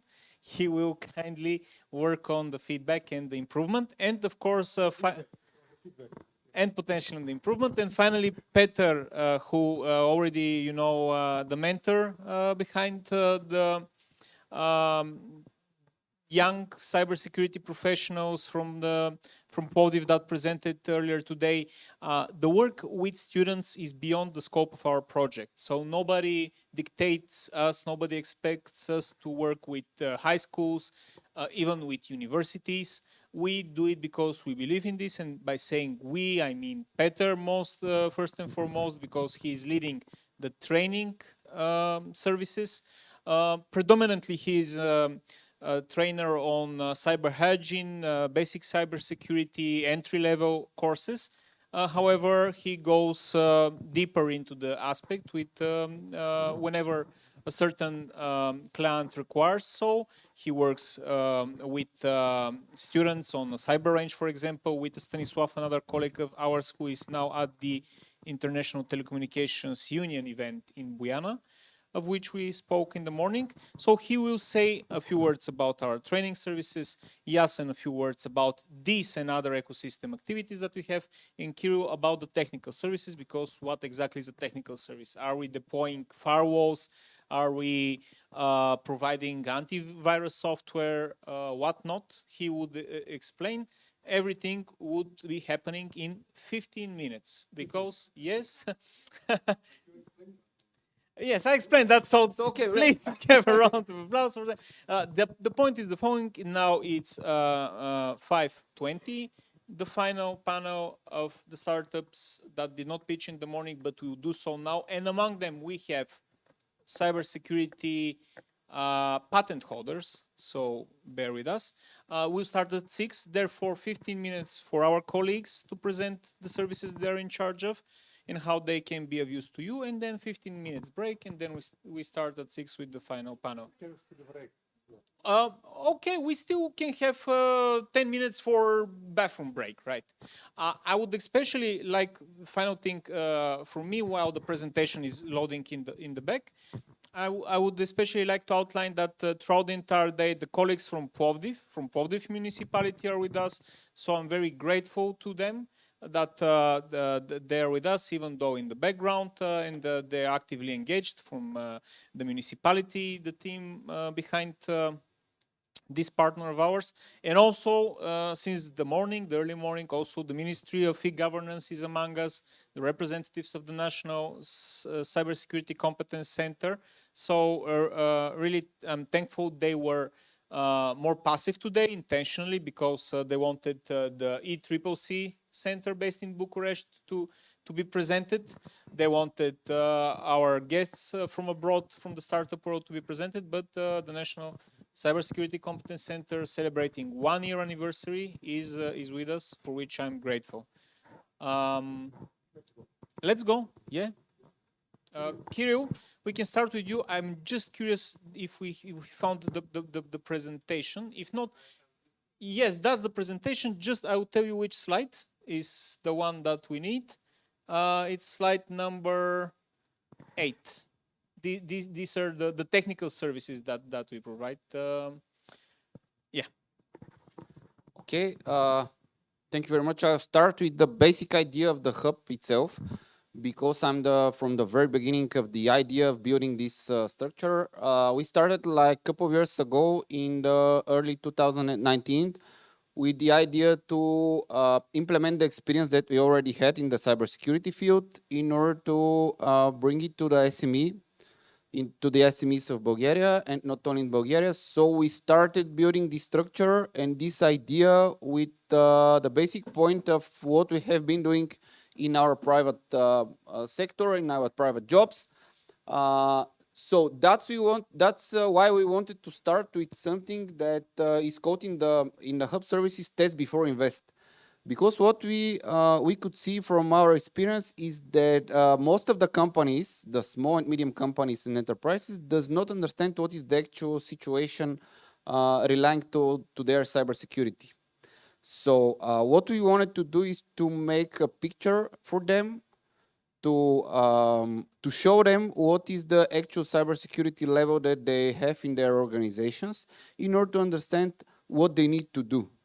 The assessing services that is in a hub that's provided by ЕЦИХ Trackia is based on the world methodologies for penetration testing, risk assessment, and vulnerability assessment. So they are not showing the whole picture, but they are showing a momentum picture of the cybersecurity level of the company, which means that this is the starting point of building a cyber resilience in your organization, which means that this is the way that you can understand where are you in terms of your cybersecurity exposition through the world. We have again a lot of interesting cases throughout this past year, even more interesting than from the private sector. So we can continue building up this expertise and continue providing the best service that is possible. What we are happy about is that, as we can see in the upcoming and ongoing directives, these are topics that are already implemented in the directives that are coming to the business. So I see that a couple of years ago, we have been on the right path, on the right way in order to develop these kind of services. Of course, they are part of an ecosystem where we are continuing with the starting point of showing them the perspective of cybersecurity with the penetration testing and assessing services, and then going through the educational part to the consulting part, and actually building a cyber resilience through the small and medium enterprises and small and medium companies over the Bulgarian market. Now I will give the word to Yasin to explain you a bit more about the ecosystem and how is it working.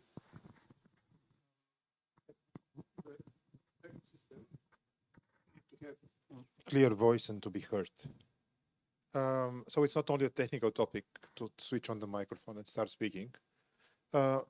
The ecosystem is something that should be open, should present the benefits that it can give to the companies and people who are joining to it. But also, I believe that a real ecosystem should be also demanding if it should be kept clean. Because one of the worst things that can happen to ecosystem is to become poisoned. And an ecosystem is never going to be sustainable and living if it's just closed and say sustainable, because there's not going to be a fresh ideas, fresh blood. There's not going to be exchange of ideas. So an ecosystem should be connected ecosystem. And this is my mission and what I'm believing into. And based on this, we are doing everything that we are able to do. So we connected to the existing hubs and clubs, and we invited everybody to work and cooperate with us. We connected to more than 140 entities, and we kindly requested them to join, and they joined to the innovation ecosystem of the hub. Probably we can add more than 500. So this conversion rate of 30% to ecosystem is good enough. In the last year, we spoke with 10,000 of people directly, telling them what is the digital innovation hub, and saying that it's possible to get a free of charge paid from the Bulgarian Ministry of Innovation and from the European Union services on cybersecurity. But this was not the only thing that we were doing in our ecosystem. So I'm drawing you, and I really want you to ask you to sense what you're doing. We connected with our, sister hubs. Yeah, thank you, sister. Yeah, and in this way, it's very important because, as we say, we're in the same boat, and more are going to come. So we should be stable and continue to travel in the good direction. Christian is joking that we are not only the digital but the communication hub, because open the internet, turn on the radio, watch the breaking news, and you're going to see a face from the Digital Innovation Hub Trackia, starting from the Bloomberg morning show to the late news on the BTV. But this is what we are. And today was here the guy from the Bulgarian National Radio. So every Wednesday at 5 o'clock, there is a 5-minute audio recordings, which is called the Code Cyber. And the Digital Innovation Hub with the ecosystem stand behind this. And I can say that one of our companies, CyberOne, is feeding it monthly, but then we're adding it with additional information from the sources of the internet and municipality. So this is what we're calling the hub. It should be live. As you see, the ECCs are also saying it's not anymore cluster, it's hubs, because the hubs are live. And I'm going to say we love our job. We enjoy what we're doing. We are very passionate, so this is why sometimes I'm hugging Christian behind the camera. Some days I'm difficult to talk to him, but this is the reality. But we are passionate, and everybody in Digital Innovation Hub Trackia, I believe, is recognized because is never alone. We are all together, and we are acting as one. So you see, the technical services are becoming humanitarian experience through the ecosystem, but also we need to share. And this sharing is not only digital broadcasting and events, but it's a sharing of knowledge. And who better can talk about sharing the knowledge except than Peter, because he's not, as I say, only a good teacher, but he's a fantastic storyteller. So can you... nice transition, yeah. I approve. I think I have a... You guys look tired, a little bit. But that's a good thing. Then you had a very useful day with a lot of interesting stuff that you saw. Okay. So actually training adults, that's my main task in the hub. As Christian said, working with young people is just a fun thing to do on the side. And training adults, even though if you talk to teachers, they're not going to disagree, but actually training adults is a much more difficult task than training children. I see some people nodding, maybe you have this task as well. So first of all, let's talk about the problem. You know the saying that, my mic stopped, that the strongest, it's working. Security system is as strong as its weakest link. And actually the weakest link is very often in security, the people. We spoke a whole day about the importance of people. People. This is a graph from the EU Agency for Cybersecurity that demonstrates the foresights for different threats projected for 2030, and skill shortages has a silver medal. Even though AI is so important, we talk about AI all the time, it's number 9. So skill shortage is really important. When I go to training, and I've been to trainings all over Bulgaria now on cybersecurity, usually when I ask them what is cybersecurity and why is it important to you, they look at me, it's not important to me. I'm here because my boss told me to be here. I don't understand why I have to be here. This is a technical issue. It's not related to me. So really have to work very hard to break that defense, basically, and demonstrate that actually they're the very, very important part of their security systems as people, because they have access to all of the secure places, all of the secure, both digitally and physically in their organizations, and that they are targeted very often, and actually much more often, by criminals than the systems themselves, the software systems. So basically they want, the hackers want to hack their brains using psychology, using social engineering, because it's much cheaper than hacking a computer system.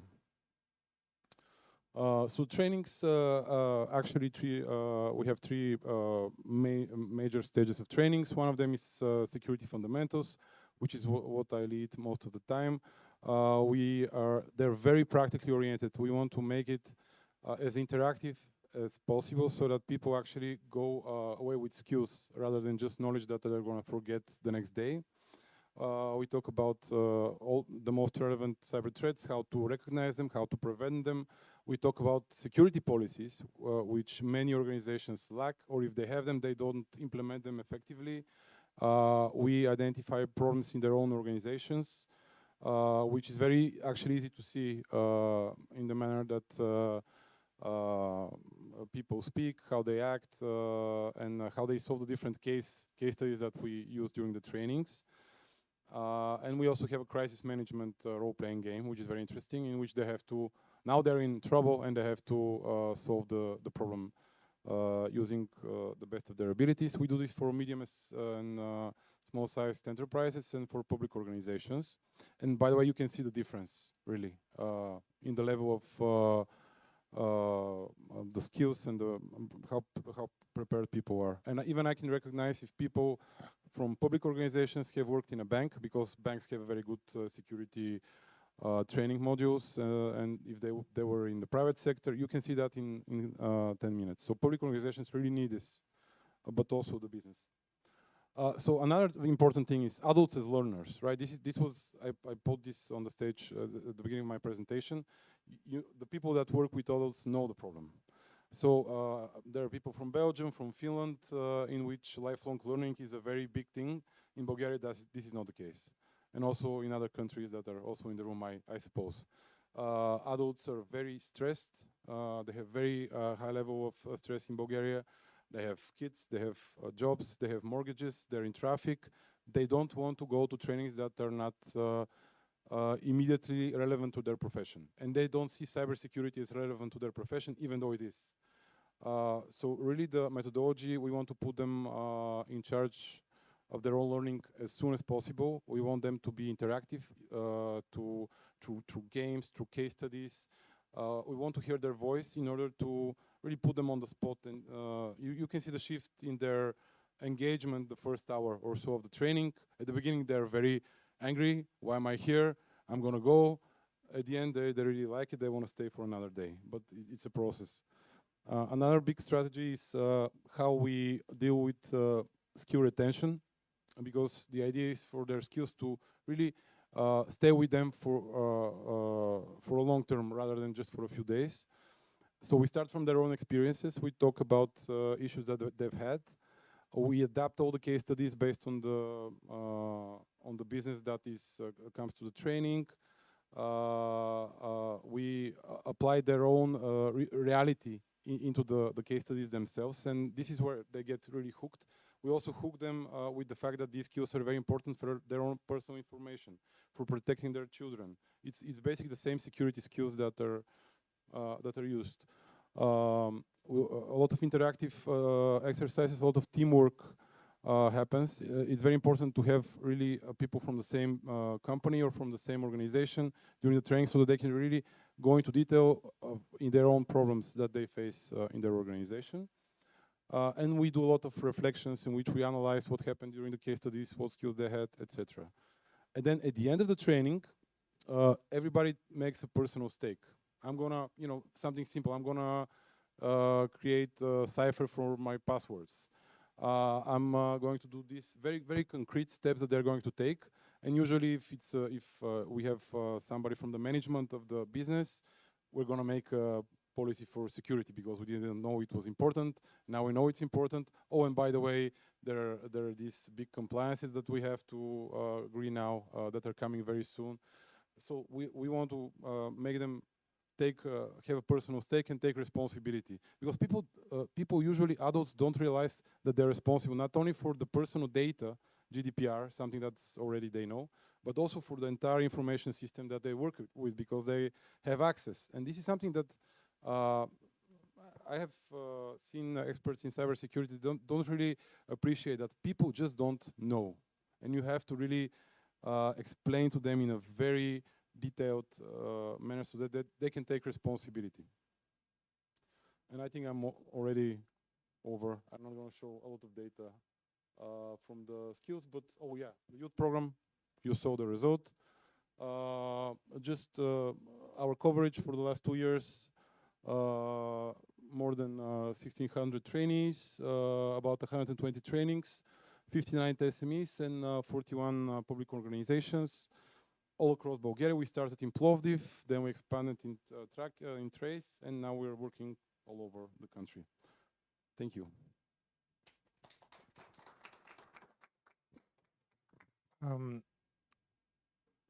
Yeah, we're going to call. Can somebody call Christian from outside? Because the part of the ecosystem manager is to get everybody nearby. Yeah, so I'm waiting him now. Let's meet our leader, Christian. So I'll ask him on the stage, because this is what is the theme of the ЕЦИХ Тракия. Kira, come next to me. We're waiting for you. Yeah, because everybody should get a piece of. Stand next to me. Yeah, the four of us. So we're the mighty four. We can be the 12 samurais. If you ask why we're only 4, because there is not enough people. Yeah. So, but we are the ЕЦИХ Тракия, leading the different departments, and there are a lot of people next to us. Without them, it's impossible to happen. So really, thanks for listening and watching the ЕЦИХ small 15 minutes show, and looking forward to have you on other events. Thank you. And now I'm inviting the people that are more important than us on the stage, the startup companies that we are trying to support to close today's event. You can take your seats and be available to any questions that the colleagues may have. Yeah, sure, why not? Thank you very much. Basically, the idea behind the final part of the day was to have actually, I think, one more chair, apart from, thank you, Gabi, for getting one more chair. The idea was quite simple. We started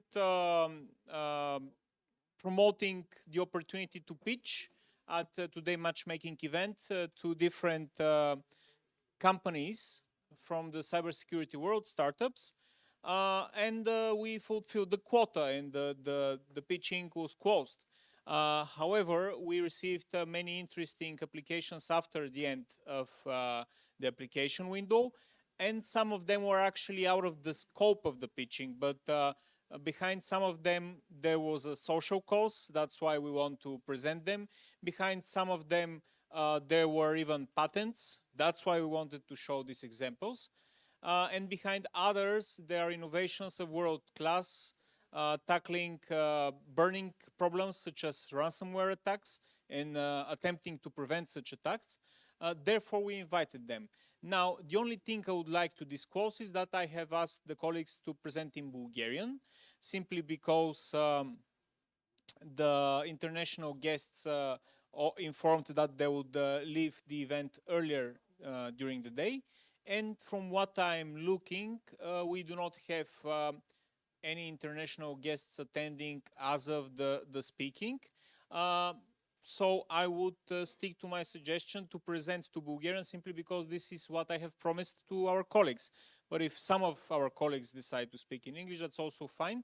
For sure, I especially like my colleague who is behind one of the startups that would be welcomed on stage to present in Bulgarian and to prepare a presentation in Bulgarian. So I'm going to stick to this ask that I had for him. So I would like to welcome on stage colleagues of mine behind Mom Sanity, behind Bodyguard, Kostadin Mikhailov, Margarita Koleva, please welcome on stage. Stefan, please also join us. And of course, have a seat. We will keep the most important thing, one of the few and only patents in cybersecurity as a last session. I just want to reconfirm before we start. Are we switching in Bulgarian or we keep in English? I suggest we do it in Bulgarian simply because this is the way I have asked you and I keep the protocol.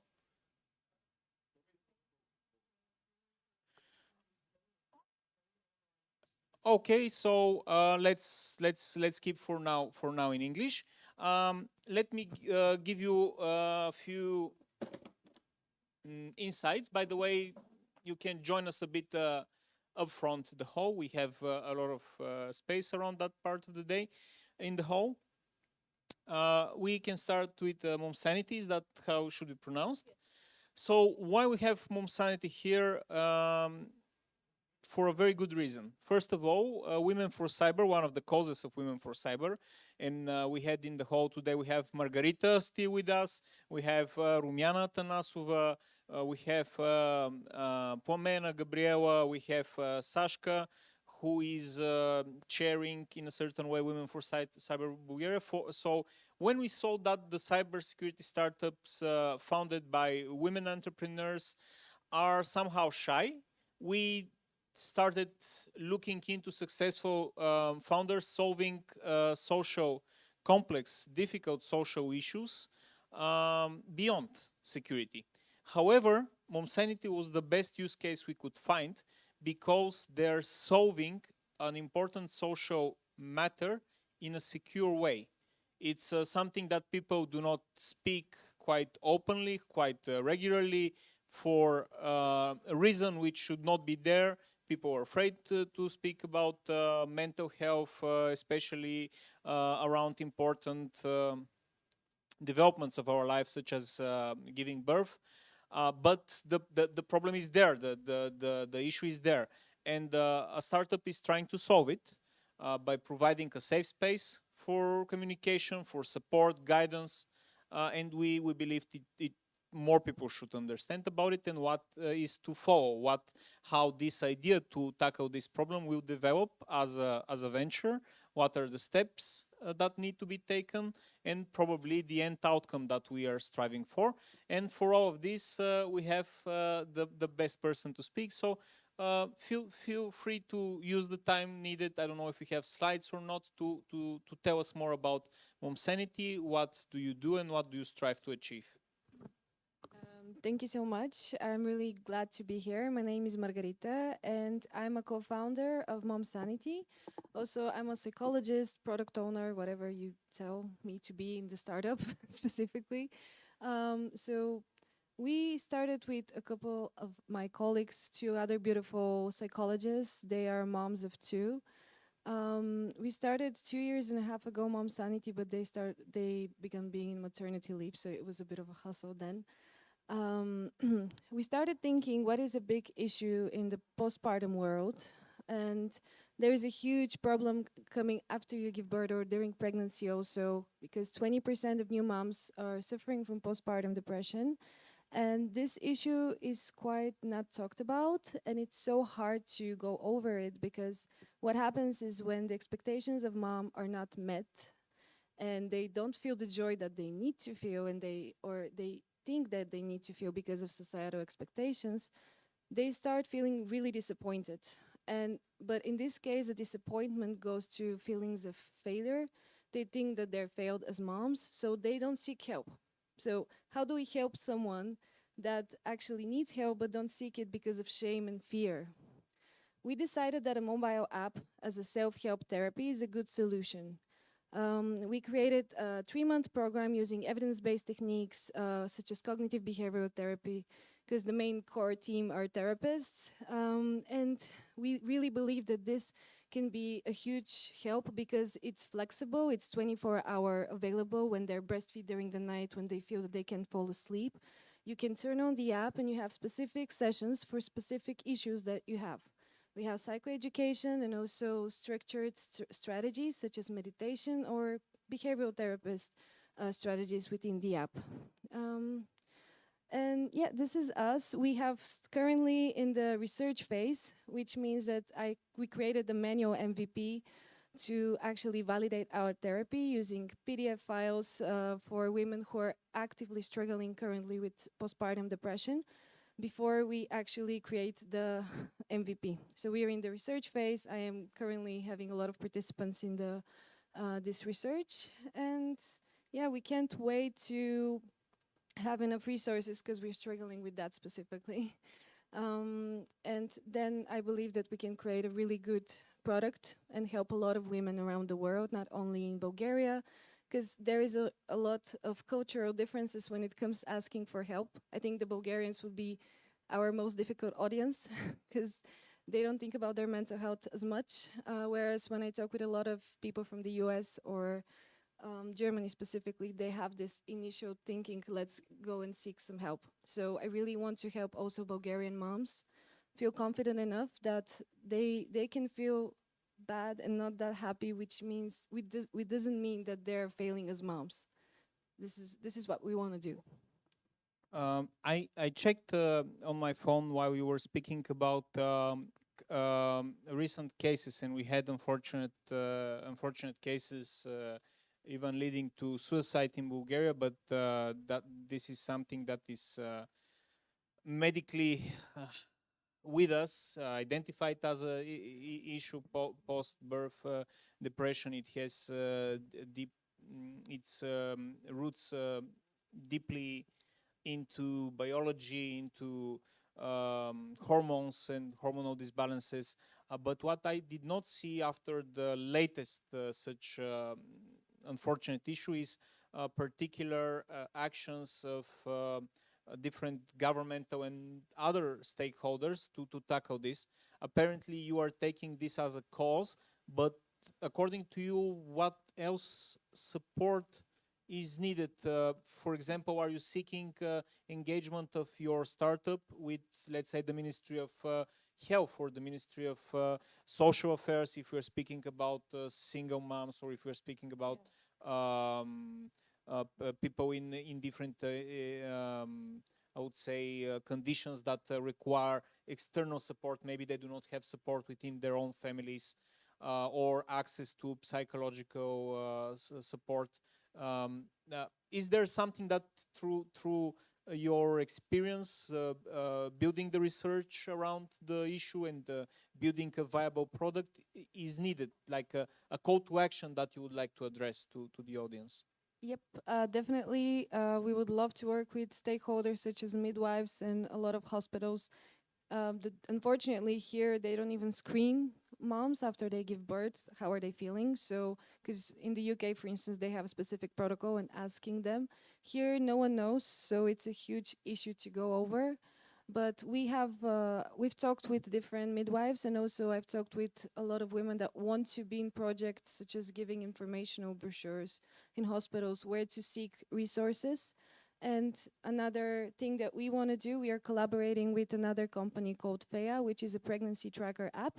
And with them, we can actually see how are their users before they give birth, because there are a lot of risk factors that are showing that can contribute to having postpartum depression. And in that case, while they're pregnant, we can actually monitor them and tell them, you have this resource. If you have the issue, we have the solution for you after you give birth. So I think this is a good option because it's really hard. After they give birth, they're really shocked. So they should have the psychoeducation before that. Yeah, very similar to cybersecurity, where you need before reaching a level of maturity on a certain problem that you're facing, you need first awareness and then compliance. In the sense, I'm trying to make a parallel. The compliance would be to be compliant with different medical protocols, how to act in such a case. There should be a playbook, there should be resources, but then we start with awareness, and what you're building with your app is awareness, for which we should all be thanking you, because you never know when this issue is going to hit you, your family, or person that you know, or friend. Any questions from the audience? Peter, I would be giving you the microphone so that colleagues online can listen as well. Hi, very interesting. I have many questions, but I'm only going to ask three.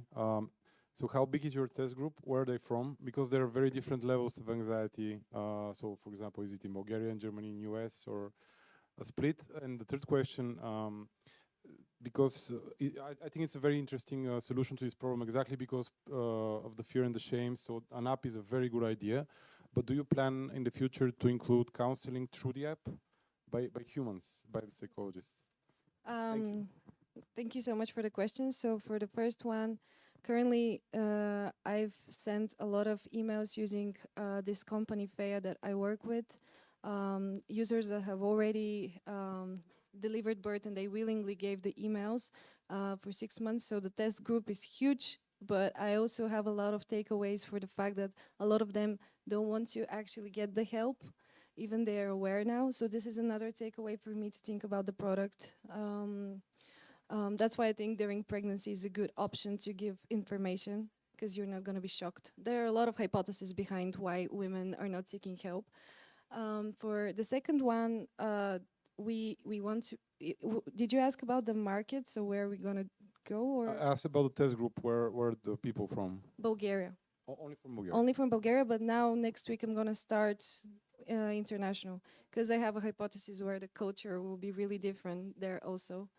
And for the third one, sorry. Do you plan to include counseling through the app? So in the beginning, we would love to see how does it go with the self-help action, because we would love to be digital therapy in the future. We strive to be, as a prescribed tool, adjunction to a conventional therapy with a therapist. This will be, I hope so, in a couple of years. So this is our main goal, but to be honest, I'm really flexible to see if that's what's needed for the users, then we'll do it. It's just as a beginning, this is the concept of the product. Thank you.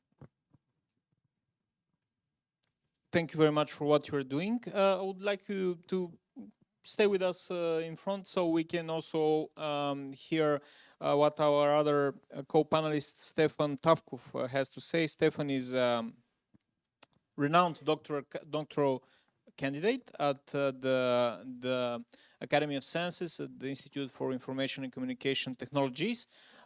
Totally different area, but again, the point to have these two entrepreneurs, research-focused entrepreneurs today together in a joint panel was to show how we are trying to bring light, to put the focus on entrepreneurs that are addressing important societal issues, whether in the field of health and personal data protection. Why not? We can frame it like this.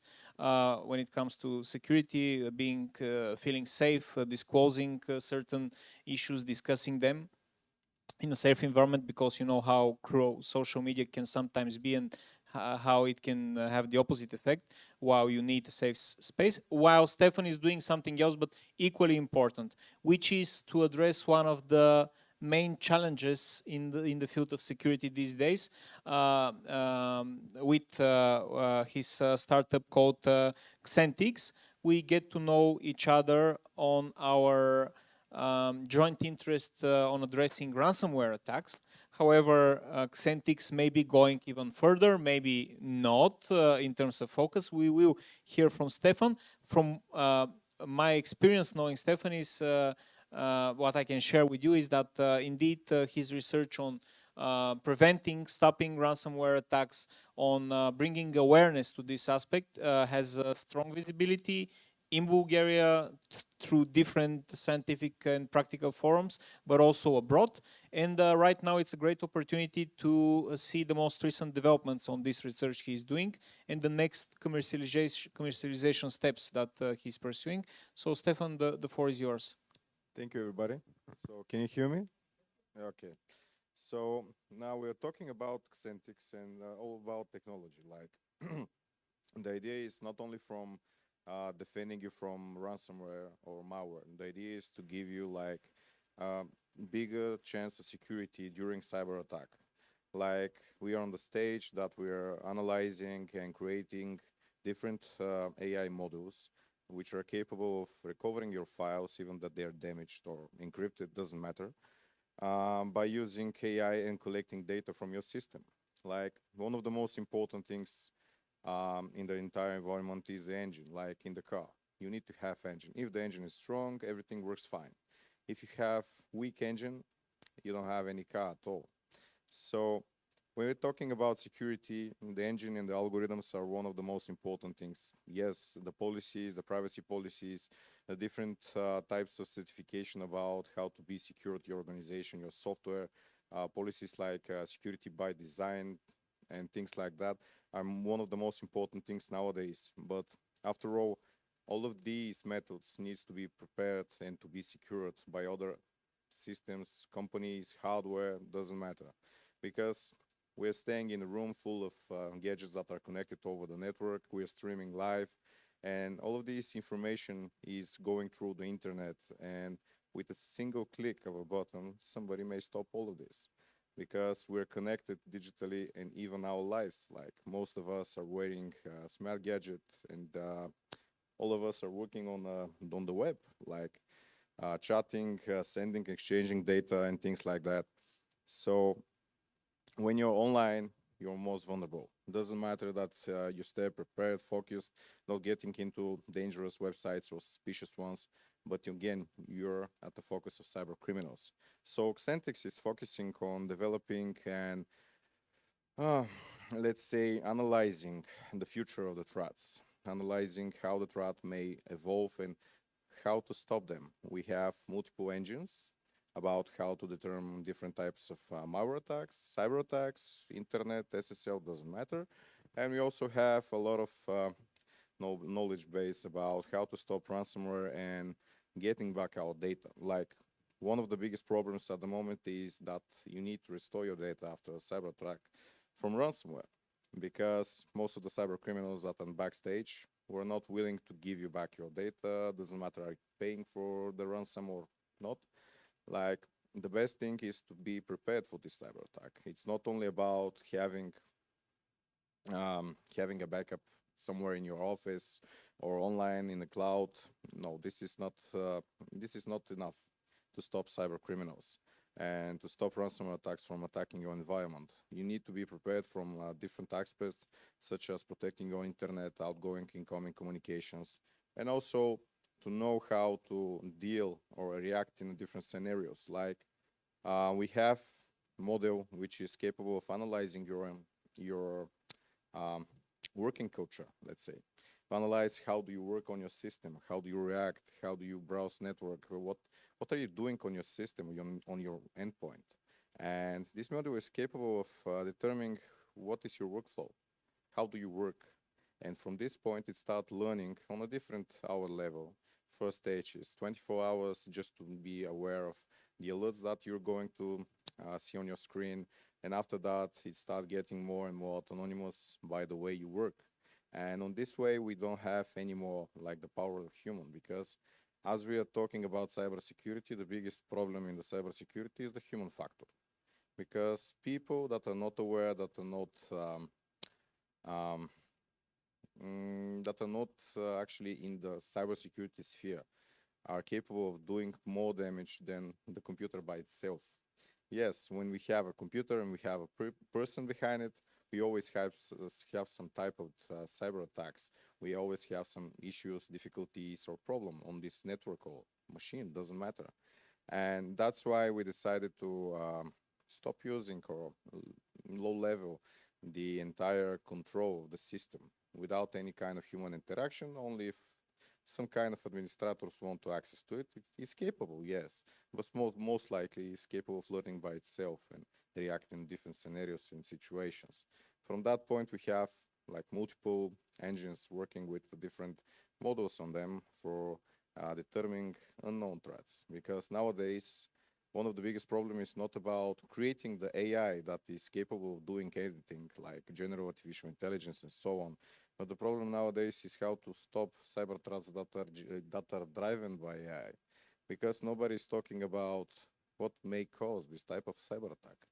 Just imagine an attack that is capable of understanding you, knowing what you're doing, knowing your entire gadget that you're using, laptops, servers, PCs, smartphones, smartwatches, everything you use in your daily life. And this to be against you.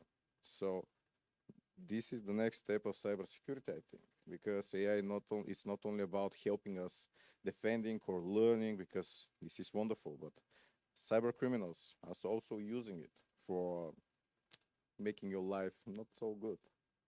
And from this point, the AI is next step in the future.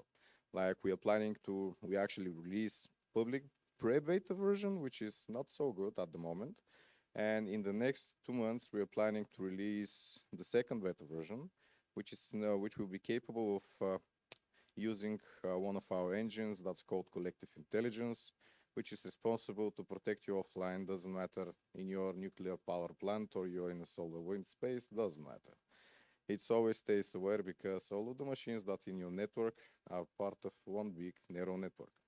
And on that way, it's synapses and let's say sensors are collecting huge amount of data and exchanging by each other without the need of human interaction or updates. Yes, it's not accurate at 100%, by 73% at the moment.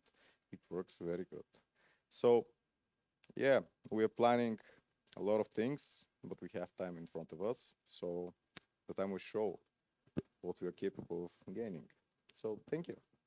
Thank you, Stefan. I have a question. Do you see opportunities for synergies with application like the one of Monsanity? Because the way you spoke about the advancement in AI, it definitely had a bit of a scary effect on us because it sounded like a script from the next season of Black Mirror. But maybe knowing more about our feelings, emotions, about our mental state,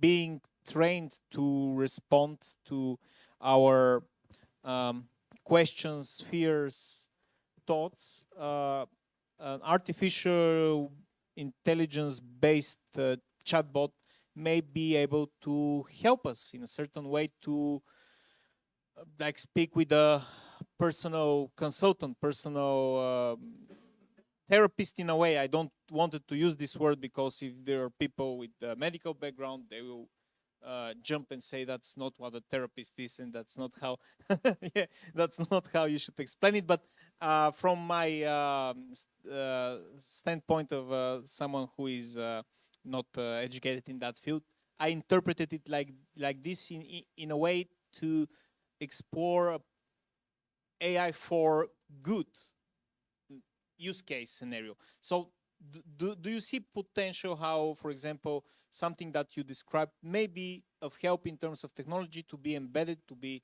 integrated with the stack, software stack that our colleague with Monsanity would be developing in the future? Yeah, like you can implement every AI because nowadays everything needs to be connected with AI things. Like let's say if you want to help somebody to understand somebody, because I have medical things behind me, I have a lot of friends from the medical universities and things so on. So I'm familiar with this type of sphere, and like one of the easiest way to have much more data is again collecting by sensors. And we are talking about AI. AI needs smartwatches, it needs devices that are connected to you. Because on this way, you'll be able and capable of understanding much more clearly what is the issue by seeing every time, like on the schedule, what is happening to this person, stress levels. Like mainly most of the applications nowadays, like smart gadgets, are capable of measuring your stress. You can measure your oxygen blood pressure, whatever you want. So this is a big imagination of the future. But yeah, I don't think it's not impossible, like somewhere in future, yes. So good point to mention smart devices, wearables, and we go into another world of IoT discussions and debates. But let's stop it here, right? Let's give the opportunity for people to extrapolate on what we shared. Well, please, let's have your applause for our guests. Thank you very much for the time you shared today. The final words would be in Bulgarian. They would be in Bulgarian. Yes, of course, a souvenir. Why not, Yasen? Sure. It's always nice to have a nice perk. By the way, someone stole my Cyber for All Star switcher. If you have found the blue one, L model, please return to because I supplied for everyone and mine disappeared. Perfect. So the final words would be for two colleagues. They would speak in Bulgarian because I especially asked them to present in Bulgarian. I will welcome on stage, and you can have your seats. I don't want to put the pressure on you to stand and smile and always think about the recording process. I know how painful it is from time to time. So you can have a break from this. But I would be welcoming for Dimitar Grigorov to join us. He is behind Protecto. What Protecto is, you understand from Dimitar, but Dimitar would be explaining to our dear colleague managing the technical equipment how he's going to present Protecto. In the same time, I will tell you that our colleague Peo Staribratov is online. He is behind a project called AI Products for Architecture. So we are trying to make things as hard as possible for our technical expert at the end of the workday by combining online attendees into the panel and also by sharing a more practical approach on presenting the Protecto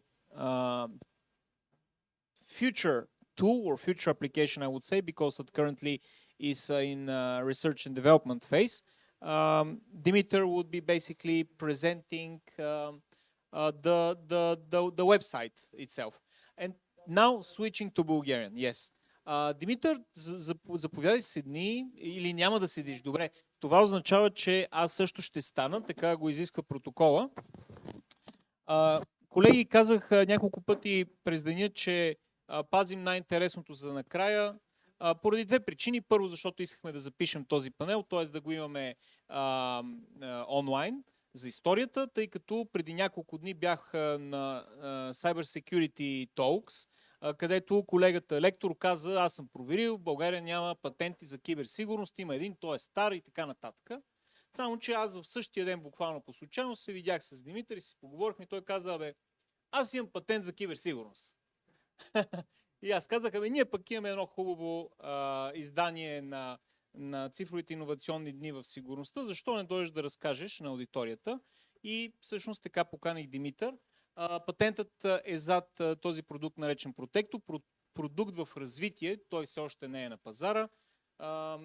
Поканих изрично колегата да представи на български поради една причина. Искам да помогнем това нещо да се материализира в продукт, който да бъде изведен на пазара. За това нещо, за да се случи, трябва за него да застанат инвеститори. Така че това е един много практически ориентиран пич. Ние търсим инвеститори, за да изведем този патент в пазара и да успеем да постигнем една успешна пазарна реализация. Димитър, разкажи ни нещо повече. Аз съм сигурен, че и в аудиторията има колеги, които могат да са полезни, но най-вече онлайн най-вероятно ни слушат такива и ще се радвам на активна обратна връзка.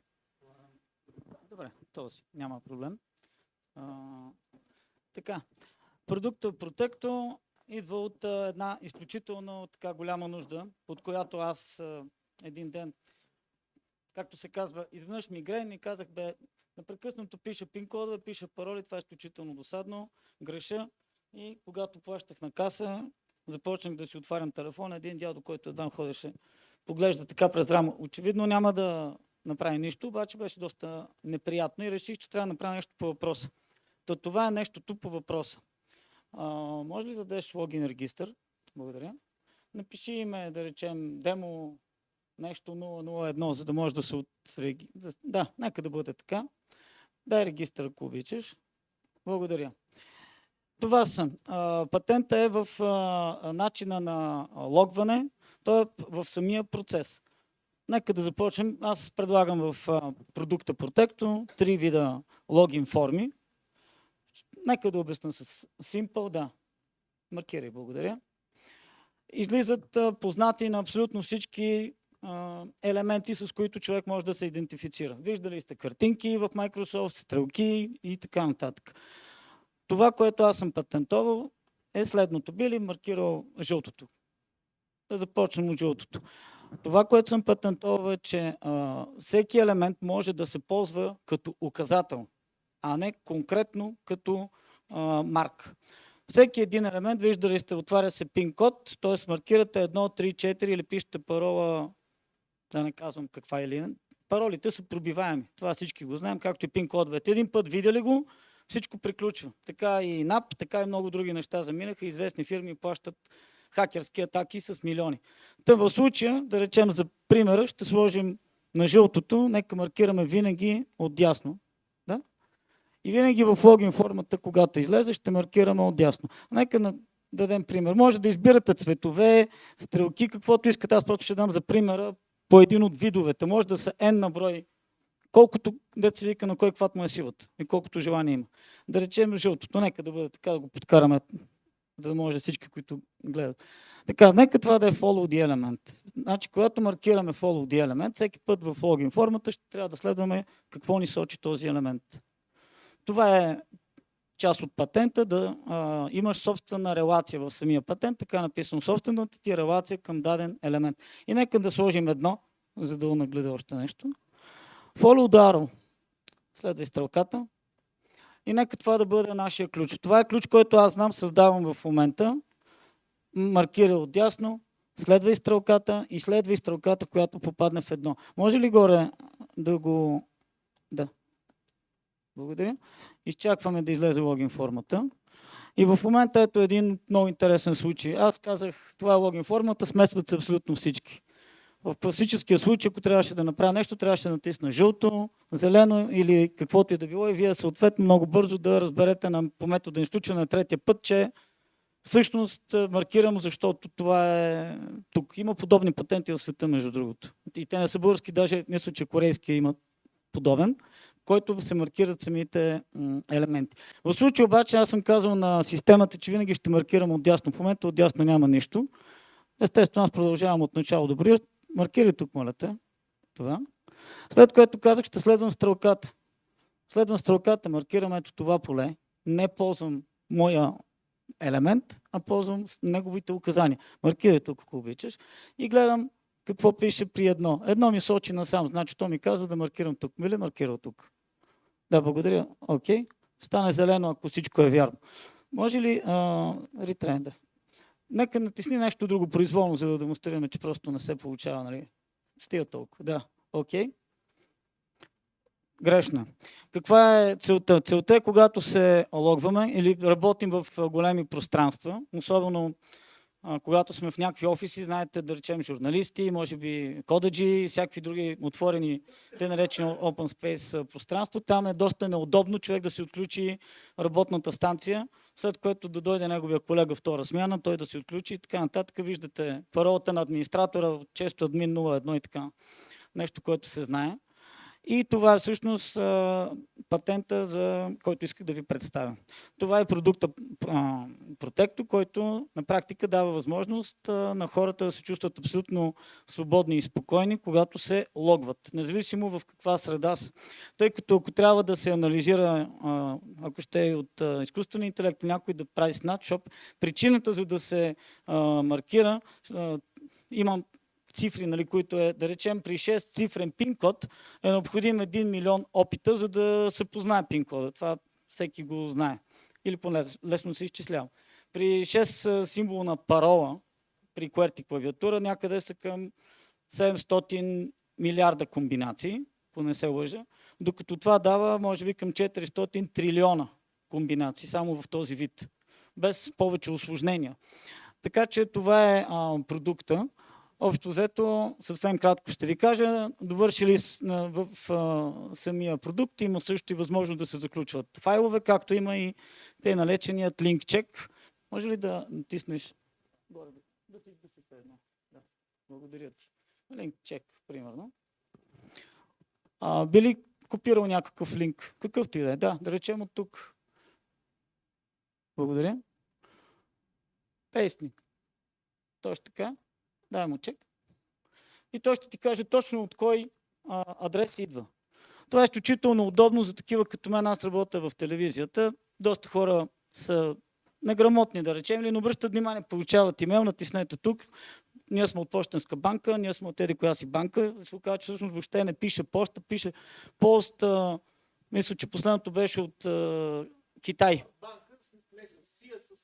Точно така. Да, имаше нещо леко, човек не обръща внимание, натиска, дава си личните данни и така нататък. В случая това нещо би казало на всеки един откъде точно идва, а ако ползва и логин формата по този начин, по който е представен, той би бил спокоен, че някой дори да го гледа какво прави, той няма как да го повтори, защото следващата сесия съответно са пренаредени елементите и би трябвало някой да има огромен късмет да познае, както стана ясно, към квадралиони, някъде си. И така, това е. Благодаря ви съвсем кратко, за да не ви отнема времето, значи съм последен. Има ли въпроси, които да зададете? Аз имам лично един. Колко време отне подготовката на патента и какви бяха основните трудности, защото това може да провокира други колеги, които работят по подобен тип иновации, да се престрашат, да се опитат да ги защитят, да знаят какво ги очаква. Накратко, просто как беше твоя експириенс, така да се каже, как беше твоя опит и защо, освен финансовите причини, може би, избра български патент, а не европейски. Сега, финансовата причина най-вероятно е първата и единствена. Първата и единствена финансова причина е изключително важна. Второ, доста време отнема. Да речем, този продукт започна от преди поне 6-7 години. Ходих в министерство и в комисия по далеко съобщение, където исках да извадя документ, за да кандидатствам за стартиращи иновативни предприятия. Казаха ми, че аз нямам иновативен капацитет, защото аз съм завършил режисура. Това ми е дипломата. Дипломиран режисьор от ВИТИС, който няма право да се развива, тъй като имам право единствено да участвам в тази програма, ако съм или математик, или информатик, или в 10 години в стаж като математик, или да съм писал код. Естествено, аз нямам такъв стаж. За съжаление, 30 години имам опит в телевизията и това затвори вратата. Така че там, тъй наречения байчо, човек, който седи долу и пуска хората, един ден ми вика: момче, спри, не мислиш, че вика по-лесно да вземеш да спреш да идваш, защото аз досаждам всеки ден, искам си подписан. Викам, то е по-лесно да продължа. Така че всъщност продължих, защото ми беше по-лесно. Иначе да се откажеш, това значи се върнеш наобратно. Казвам го за всеки, който е тръгнал на някъде, пътя не се знае нито колко е дълъг, нито дали е интересен. За мен е интересно, защото се запознах с много хора. И по този начин и с вас се запознавам. Така че... Поздравления, наистина си заслужава аплодисментите. Благодаря ти много. Ако и Стив Джобс, горкия калиграф човек, беше минал през нашата система, я имаме Apple, я нямаме, не се знае какво щеше да го бъде днешния свят, ако иноваторите се занимаваха с българските бюрократи. За другото, това калява. Ако не те откаже, нали, каквото не те убива, те прави по-силен. Така че ако наистина не те откажете, то зависи май от зодията малко. Ако си телец като мене, те мотивира, не знам коя зодия си, ама някои хора пък по-притеснителни. Зодиятата 12, както в протекто, така че затова има и зодиак, всеки може да си избере и зодия. Добре, много ти благодаря. Това беше една закачка с Габриела, нашия ивент менеджер, която оценява лекторите според зодиите и казва, тук ще бъде най-безопасно, там не, шегувам се. Шегувам се, малко трябва да завършим при повдигнато деня. Пейо Старибратов дали ни чува онлайн. Малко поем ролята на водещ от сутрешния блок на Нова телевизия, но, както се казва, ето, заразих се с колеги от телевизията и с техния дух и ентусиазъм. Така че трябва да имаме Пейо Старибратов онлайн, който, както подобава на един престижен, тежък лектор, утвърден, накрая да завърши форума, да го обобщи. Това, разбира се, не се притеснява, не се очаква от теб. Просто те включваме накрая поради две причини. Първо, това събитие нямаше да бъде наистина хибридно, ако нямахме колега, който да се включи задочно. Второ, ние трябва да завършим с колега от Пловдив, защото следващото ни събитие ще бъде в Пловдив. Разбира се, ние утре имаме и цял втори ден на конференцията. Той ще бъде основно хибриден. Казвам го за колегите, които ни гледат онлайн, че утре още след 9:30 могат да се включат, за да наблюдават панелите. Но да, идеята беше да приключим и днешния, и утрешния ден с колеги от Пловдив, за да им подадем топката, тъй като на 10-12 ще имаме следващите европейски цифрови информационни дни, само че не в сигурността, а в местното самоуправление, които ще се случат в Пловдив. Така че, Пейо, след като обясних защо те задържахме последен и ти благодаря, че остана с нас, ти давам възможност да представиш темата или по-скоро проектът, по който работиш, а именно AI-базирани продукти в архитектурата. Моят първи и единствен въпрос към теб ще бъде, може да го адресираш на края на изказването си, разбира се, възприемат ли се точно тези идеи сред строителния бранш, сред архитекти, сред проектанти, тъй като колегата в предходния панел, по-скоро колегата в предходната презентация в същия панел с теб, сподели, че очевидно твърде често е чувал думичката, бяга от тук, това не е за тебе или това не е за нас. Имаш ли такова усещане и ти, правейки иновации в научни, ще го кажа, в строителството, в строителните технологии, в проектирането, че това нещо все още се гледа скептично в България, или напротив ще му опровергаеш и ще споделиш, че колегите в тази индустрия са по-скоро напреднали вече и са по-отворени на подобен тип иновации?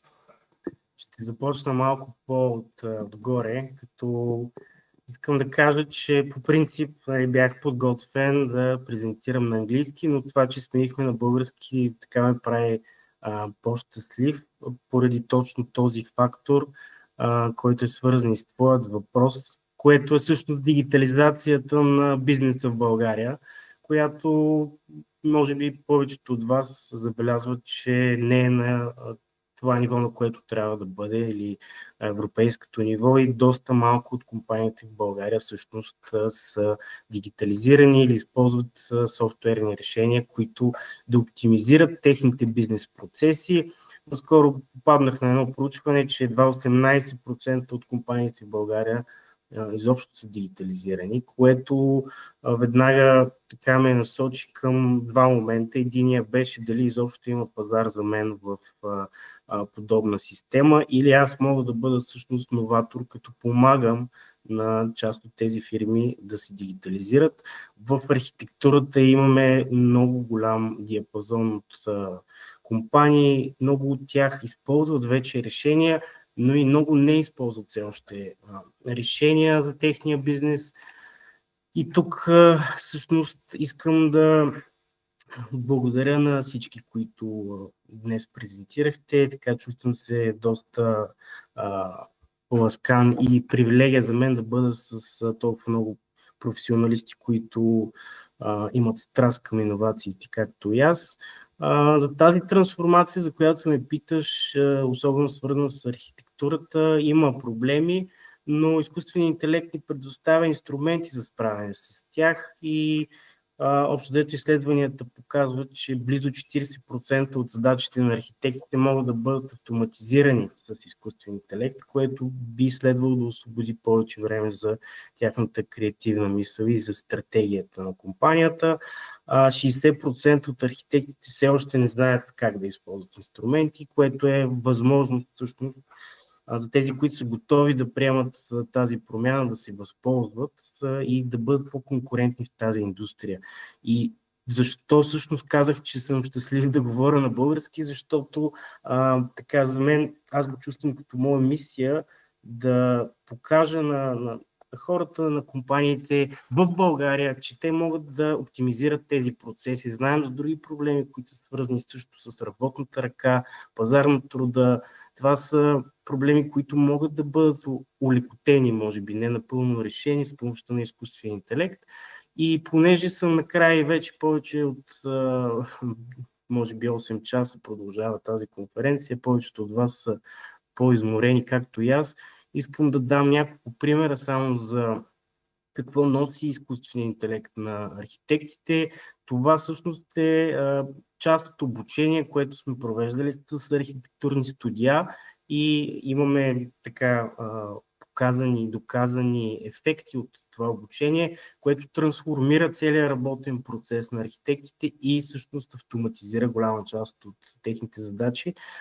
Като започнем естествено от визуализациите, това са техните на първо място идейните проекти, с които те така говорят с клиенти, представят различни идеи, които могат да се осъществят, където инструменти с изкуствен интелект позволяват да се създават фотореалистични изображения или художествени визуализации или скици за изключително кратко време, като естествено тук трябва самият архитект да бъде специалист в сферата, за да знае точно какви параметри да заложи, така че да постигне необходимия краен резултат. Това драстично ускорява процеса на представяне на концепции пред клиентите и вземането на вътрешни решения. Последно, когато говорих с архитект от студио, той ми спомена, че този процес отнема около 2 седмици, а всъщност с помощта на изкуствен интелект и инструментите това може да се съкрати само до няколко часа, което естествено доста бързо ускорява процеса по продажба за тези архитекти. Освен самата продажба, също така дава и много по-голям диапазон от решения, от които съответно клиента може да избере и това да всъщност да ускори самия проект и той да продължи по-бързо напред. Персонализацията, която споменах, вече съответно нуждите на клиента. Това включва също така и енергийна ефективност, където много интересен пример в изкуствен интелект, че той всъщност дава много добри решения за проекти, които са по-енергийно ефективни и всъщност на база на различни регулации, с които сме тествали, става въпрос за европейски регулации, за местни, държавни регулации, той може да дава много добри предложения. Друго, което бих дал като пример е, освен екстериор на сгради, естествено за интериор също имат доста решения. Освен това имаме един пример, който показваме, който е от скица към рендър. Изключително реалистични текстури показват тези инструменти, а този всъщност изкуствен интелект много бързо се развива, като може би помните преди няколко месеца, може би сте виждали различни визуализации на изкуствен интелект на хора, които имат 6 пръста, което беше нали, така, доста шокиращо за нас, но изкуственият интелект се учи много бързо и виждаме, че тези така недъзи в системата, тези халюцинации, както се наричат, те много бързо преминават, нали, се изчистват и всъщност нивото, което показва в момента в визуализации, се справя безпроблемно, както и всъщност то се интегрира много добре с софтуерите на архитектите, като AutoCAD, ArchiCAD и BIM, което подобрява и процеса на визуализация.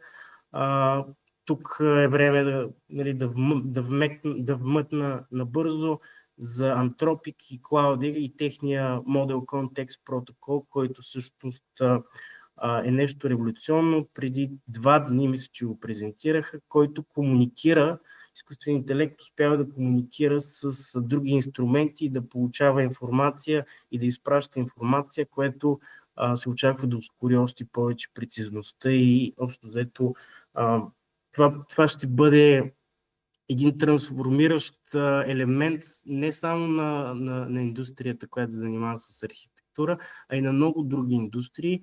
И мисля, че начинът, по който най-бързо ще успеем да убедим хората е като всъщност ги обучим да използват тези инструменти. Обучили сме хиляди хора.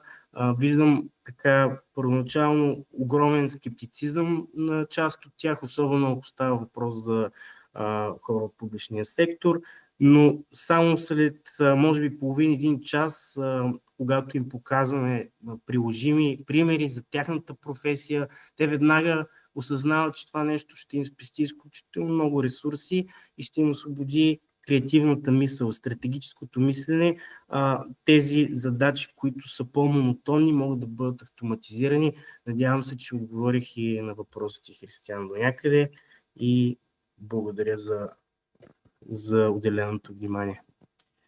И аз благодаря. Длъжен съм да попитам дали има въпроси в аудиторията. Отбелязах обаче, че моята батерия падна и не мога да проверя дали има въпроси онлайн. Ако има такива, просто в чата след това, в Facebook, в LinkedIn, в YouTube, евентуално ще поема ангажимент от твое име да получат отговор колегите. Аз имам едно нещо, което си записах единствено. Виждам, че тук няма гора от ръце. Хубавото е, че има само будни и мислещи лица срещу мен виждам. Ето започнаха и движенията, така че всички са будни, всички са на штрек за това, което имаш да кажеш, но моят конкретен въпрос, докато някой друг се престраши, е следния. Защо реши, бидейки експерт в тази област или по-скоро, хайде, млади хора сме по пътя на натрупване на експертиза, която да те утвърди като експерт, защо реши вместо да се посветиш на обучението в сферата на приложението на AI в архитектурата, да не разработиш, да речем, консултантски бизнес или пък продуктов бизнес, който може би бил как да кажа, скалируем, тъй като все пак всяко едно обучение е свързано с доста подготвителна работа, пък ако решиш да направиш един продукт, който отведнъж може да се използва, да речем, от няколко хиляди души, най-вероятно това с обучение ще трябва да го работиш година, 2 или 3, не зная. Просто ми стана интересно. Имаш познанията, имаш предприемаческия дух, но защо избрал образователното поприще като приложение на това твое знание? Дали освен бизнес идея и логика за това твое решение, има и някаква лична кауза, която ти преследваш и искаш да реализираш през този си избор? Стана ми интересно като човек, който се е занимавал с образователни технологии и иновации, към друг човек, който се занимава с такива в момента, именно реших да го задам към теб. На първо място, това, което споменах преди малко, е всъщност, че тези присъствени обучения, които сте водили, и аз съм водил на тема изкуствен интелект, те всъщност рефлектират много повече върху дали ще са архитекти, дали ще бъдат учители. Някои от тях, да кажем, наистина не са запознати с изкуствения интелект, не знаят как да го използват. Работим, имаме създадени всъщност продукти. Тези продукти са специални индивидуализирани чат-ботове, които предлагаме, но всъщност продажбата на един подобен чат-бот се осъществява към клиента, който вече е запознат с потенциала на този инструмент, за да мога аз да събудя интереса в различни направления, както в образование, така и в архитектура, на по-голям брой експерти. Мисля, че това за сега е работеща стратегия за мен и бих дал това като отговор. Но скалирането определено е проблем. Мисля, че обучения, които биха били, да кажем, асинхронни, всъщност записани в дигитална среда, могат да достигнат наистина до много повече хора. Но тук пак изправяме се пред два проблема. Първият проблем е колко бързо всъщност се развива тази сфера на изкуствен интелект и това, което казах, че преди няколко месеца виждахме хора с 6 пръсти, сега това е изчистено. Това го забелязваме в практическите обучения. Това, което съм обучавал преди 6 месеца на тема за изкуствен интелект в образованието, сега е коренно различно. Виждаме много повече приложения. Виждаме как навлизат вече генеративни изкуствен интелект с видео, с аудио, с изображения, които наистина достигат до много по-практични примери. Другата причина е съответно, че за да можем да скалираме по начина, по който ти предлагаш, ще е необходим и доста голям ресурс. На този етап имаме такива планове, но те все още са на етап планиране. Благодаря. Ето един въпрос и бих казал последен въпрос, за да приключим. Аз мога да кажа, че всъщност добавената стойност по време на едно обучение е не само в рамките на самата лекция или работилница, ами и преди тази лекция, след нея, в коридора отпред, по време на кафе паузата, така че това няма как в онлайн среда да го пресъздадеш и в действителност има много неща, които носиш с подобен формат. Потвърждавам, че това е нещо, което е прекрасно като насока. Разбира се, моят въпрос беше провокативен с скалирането. Моят баща, да речем, цял живот занимава с транспорт. Той си има 2, 3, 4 автобуса, достатъчни са му, харесва му това, което прави и не търси да скалира. Това не трябва да е самоцел. Това е нещо, което и препоръчахме наскоро на питчинг сесия на младежки стартъпи в Пловдив, в Пловдивския университет, където бяхме поканени. Казахме, колеги, ако нещо работи добре офлайн, там ставаше въпрос за работилница, за плюшени мечета. Видя се, че има use case, направили са ресърч, има бизнес ниша, тествали са я, тя работи. И след това изведнъж почнаха да говорят как тия работилници всъщност ще са онлайн, дигитални в някаква платформа. Да, ама ти губиш целият ефект, който е да дойдат децата с родителите, да започнат да пълнат мечетата, да им правят там дрежките и така нататък. Така че не всичко трябва да е и на всяка цел онлайн. Напротив, да поддържаме физическите срещи и контакти. Това е нашата цел с тия събирания. Ясен с въпроса и Пейо с отговор ще приключим. Така повече от мен за днес няма да чуете. Утре след 9:30, ако дойдете на София Тех Парк в Инкубатор, в Зала да Веню или включите някои от нашите социални медии. Благодаря. Пейо, по въпроса за скалирането, безплатен съвет. Ако продаваш добро обучение при тия променящи се технологии, може да скалираш в subscription за support. Защото така лоялните клиенти, които са получили обучение при променящи се технологии, могат да си плащат за това да им бъдеш на разположение и с екипите ти приоритетно, така че може да скалираш през subscription модела за support и ще се радвам, ако видя как си го направил. Винаги сме си говорили честно с тебе. И понеже говорим за киберсигурност и сигурност, аз знам, че ти имаш афинитети към киберсигурността. Кой е най-големият киберриск, който си осъзнал и си избегнал, планирайки прототипа ти? И мисля, че това може да бъде едно хубаво послание за финала за днешния ден. А иначе утре в 9:30 отново заедно. Така, този въпрос отново е доста провокативен и има поне две страни, от които мога да започна да го отговарям. Както и преди малко на питчинг сесията, така се акцентира върху питчинг сесията на Skill Catalyst, има предвид, върху това, че 90% от грешките се случват всъщност заради, 90% от кибератаките се случват заради човешка грешка и всъщност фокусът, който е винаги да се предпази максимално много, колкото ни позволяват условията, след като сме получили информация как да се предпазим. Относно прототипа, най-големия проблем там може би е всъщност това, че някой може да вземе моята разработка и, както вие казвате, да си ескалира индивидуално, но не мисля, че това е толкова притеснително за мен, по простата причина, че моят контакт с клиенти е личен, индивидуален, те имат доверие на моята експертиза и затова всъщност работят с мен. Благодаря. Мисля, че това е един много добър финал. Хората, които работят с нас, ни вярват и затова продължават да работят, да вярват с нас. Утре в 9:30 отново на линия. Благодаря. Закриваме днешния ден. Благодаря на Габи и на колегите от поддръжката за всичко това, че се случи сега. Мерси.